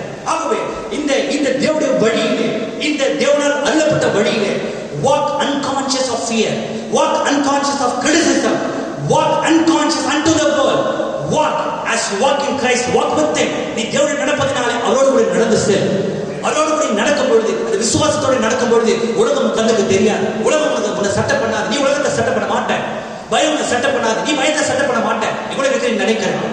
அல்லேலூயா. ஏற்பட்ட ஒரு அழைப்பு, தேவனோடு நடக்க முடியாத ஒரு அழைப்பு. தன்னுணர்வற்ற விசுவாசத்தோடு தேவனால் அருளப்பட்ட வழியில் நடக்கும்படிக்கு தேவன் அழைத்திருக்கிறார். Walk with him. No paying any attention to right or left. Just keep moving on. வலதுபுறத்துல இடதுபுறத்துல என்ன நடந்தாலும் அதை நீ கவனிக்காத. Just keep moving on. முன்னேறி கொண்டே இரு. ராஜாவின் பெரும்பாதையில் தேவனால் அருளப்பட்ட வழியிலே தொடர்ந்து நீ முன்னேறி கொண்டே இரு. எங்கேயுமே நிற்காத. நீ போய்கொண்டே இரு, முன்னேறி கொண்டே இரு. உன் வலது பக்கத்தில் 1000 பேர், உன் இடது பக்கத்தில் 10000 பேர் விழுந்தாலும் நீ அதை கவனிக்காத. அல்லேலூயா. எதுவே இருக்கிறீர்கள் உனக்கு விசுவாசம் இருந்தா அப்படியே நீ நடப்ப. Brother sister, if something comes upon the church, walk with God. சபை மீது எவ்வளவு குழப்பங்கள் வந்தாலும் சரி, சபைக்குள்ளாக எவ்வளவு குழப்பங்கள் வந்தாலும் சரி, just walk with God. If sickness strikes you, walk with God. வியாதி உன்னை பீடிக்கும் பொழுது தேவனுடைய நடந்து செல். If the neighbor don't like you, walk with God. அந்நியன் உன்னை அண்டை நீட்டார், உன்னை சபித்து உன்னை வெறுக்கும் பொழுது அதை கவனிக்காத. You walk with God. நீ தேவனுடைய நடந்து செல். Just keep on walking with God. Walk with God. Doctor says you're going to die. Doctor நீ செத்தே போறன்னு சொல்ல கூட தேவனோடு நடந்து செல். Just walk with God. Hallelujah. தெரியவன் சொல்லுங்க. ஏனென்றால் தேவன் வாக்குத்தத்தம் பண்ணியிருக்கிறார். நான் உன்னை விட்டு விலகுவதும் இல்லை, உன்னை கைவிடுவதும் இல்லை. எனக்கு சரியா கேட்கல. அவர் வாக்குத்தத்தம் பண்ணியிருக்கிறாரா? அவர் என்ன விட்டு வாக்குத்தத்தம் பண்ணியிருக்கிறார்? உன்னை விட்டு விலகுவதும் இல்லை, உன்னை கைவிடுவதும் இல்லை. தேவன் வாக்குத்தத்தம் பண்ணியிருக்கிறாரா? அவர் யாரை விட்டு விலகுவதில்லை. அவருடைய பாதையிலே, அவரால் அருளப்பட்ட வழியிலே நடக்கிற உன்னை விட்டு அவர் விலகுவதில்லை. ஒருபோதும் அவர் உன்னை கைவிடுவதில்லை. இதோ பூமி எங்கும் சகல நாட்களிலும் அவர் உங்களுடனே இருக்கிற என்று வாக்குத்தத்தம் பண்ணினார். அவர் நம்மோடு இருக்கிறாரா? உங்களுடனே இருக்கிற தேவனுடைய நடந்து செல்லுங்க. அவருடைய கரம் பிடித்து நடந்து செல்லுங்க. ஆமென். Walk unconscious of fear. Walk unconscious of criticism. ஆமென். இந்த வசனத்தை குறித்து நீ கவலைப்பட வேண்டாம். அது நீ கவனிக்க மாட்டே. உனக்கு விசுவாசம் இருந்தா இந்த பயத்தை நீ கவனிக்க மாட்டேன். உனக்கு ஒரு விசுவாசம் இருந்தா ஒரு எதிர்காலத்தை குறித்த பயம் உனக்கு இருக்காது. ஐயோ நான் எப்படியாவது, ஏன் நீ பயப்படுற? நீ தேவனுடைய பாதையில நடக்கிற. தேவனுடைய அன்பு கூறுபவர்களுக்கு சகலமும் நன்மைக்கு ஏதுவாக நடக்கும் என்று நாம் அறிந்திருக்கிறோமே. கர்த்தர் ஆசீர்வதிப்பாராக. கண்ணு கொடுத்தா இருந்தாங்க பரலோகத்தினா இறக்கமுள்ளதை இறக்கத்தில் ஐஸ்வர்யம் எங்களை அளவுக்கு அதிகமாக நேசிக்கிறது பரலோகத்தில். உலகத்திலிருந்து எங்களை வேலை பிரித்தபடி மக்கள் நன்றி ராஜா. நிச்சயமாகவே நாங்கள் தகுதியற்றவர்கள். இந்த உன்னதத்தின் அழைப்பை நாங்கள் பெறுவதற்கு கர்த்தாவே நாங்கள் தகுதியற்றவர்களாக இருந்தாலும் கூட எங்களை அழைத்தி எங்கள் அழைப்புக்கு நன்றி ராஜா. நிச்சயமாகவே நாங்கள் நன்றி செலுத்த கடமைப்பட்டிருக்கிறோம்.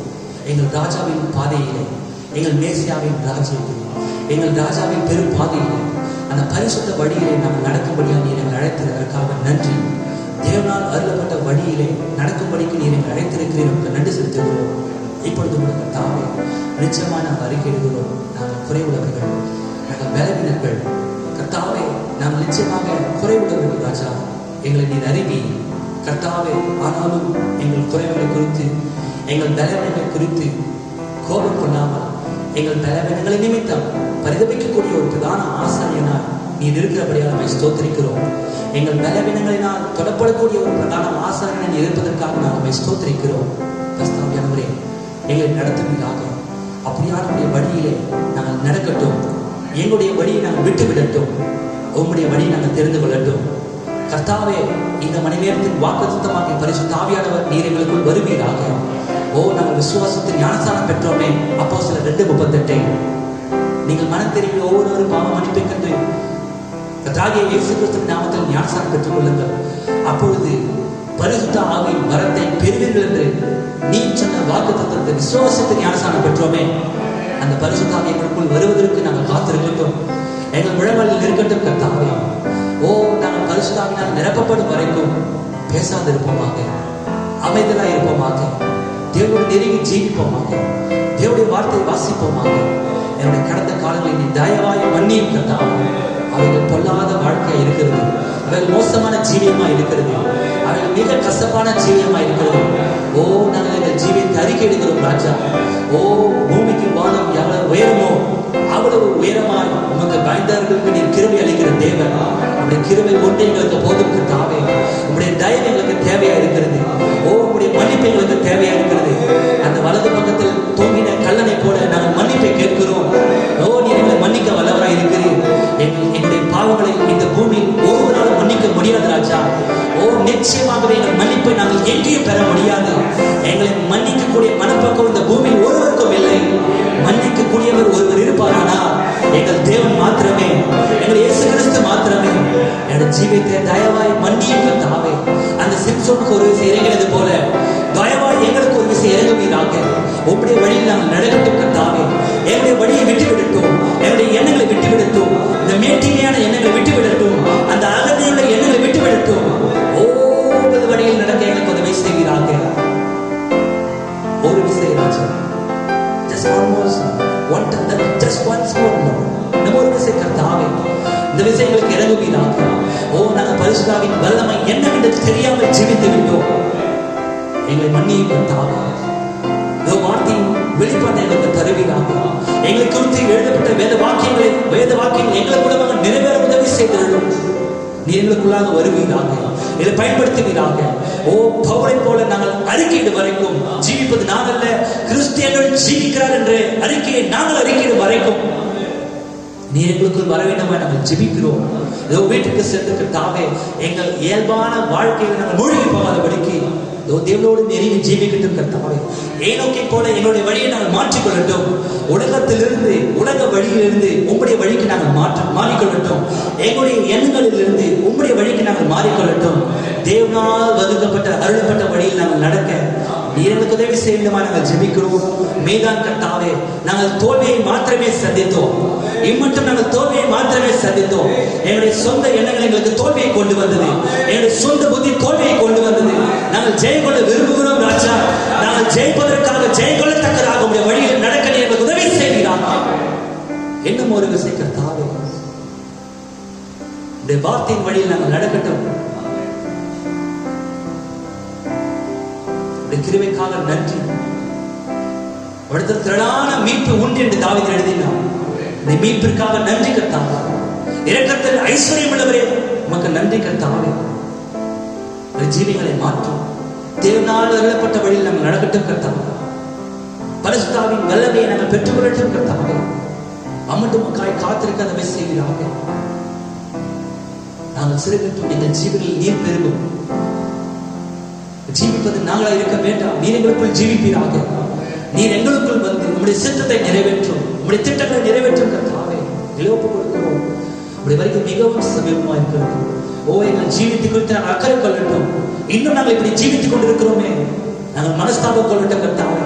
நாங்கள் மனம் தரப்பட்ட கர்த்தாவே. நாங்கள் உலகத்துக்கு உட்பட்டவர்கள் அல்ல, உன்னதத்திலே கிறிஸ்துவோடு உட்காரும்படிக்கு மறுபடியும் எழுப்பப்பட்டவர்கள் என்பதை நாங்கள் நினைவு கூறட்டும் கர்த்தாவே.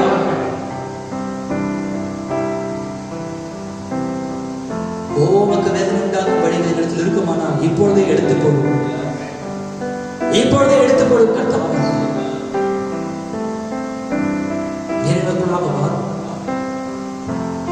நாங்கள் அறிக்கையிடுகிறோம், எங்கள் ஜீவித்தை ஒப்பு கொடுக்கிறோம் கர்த்தாவே.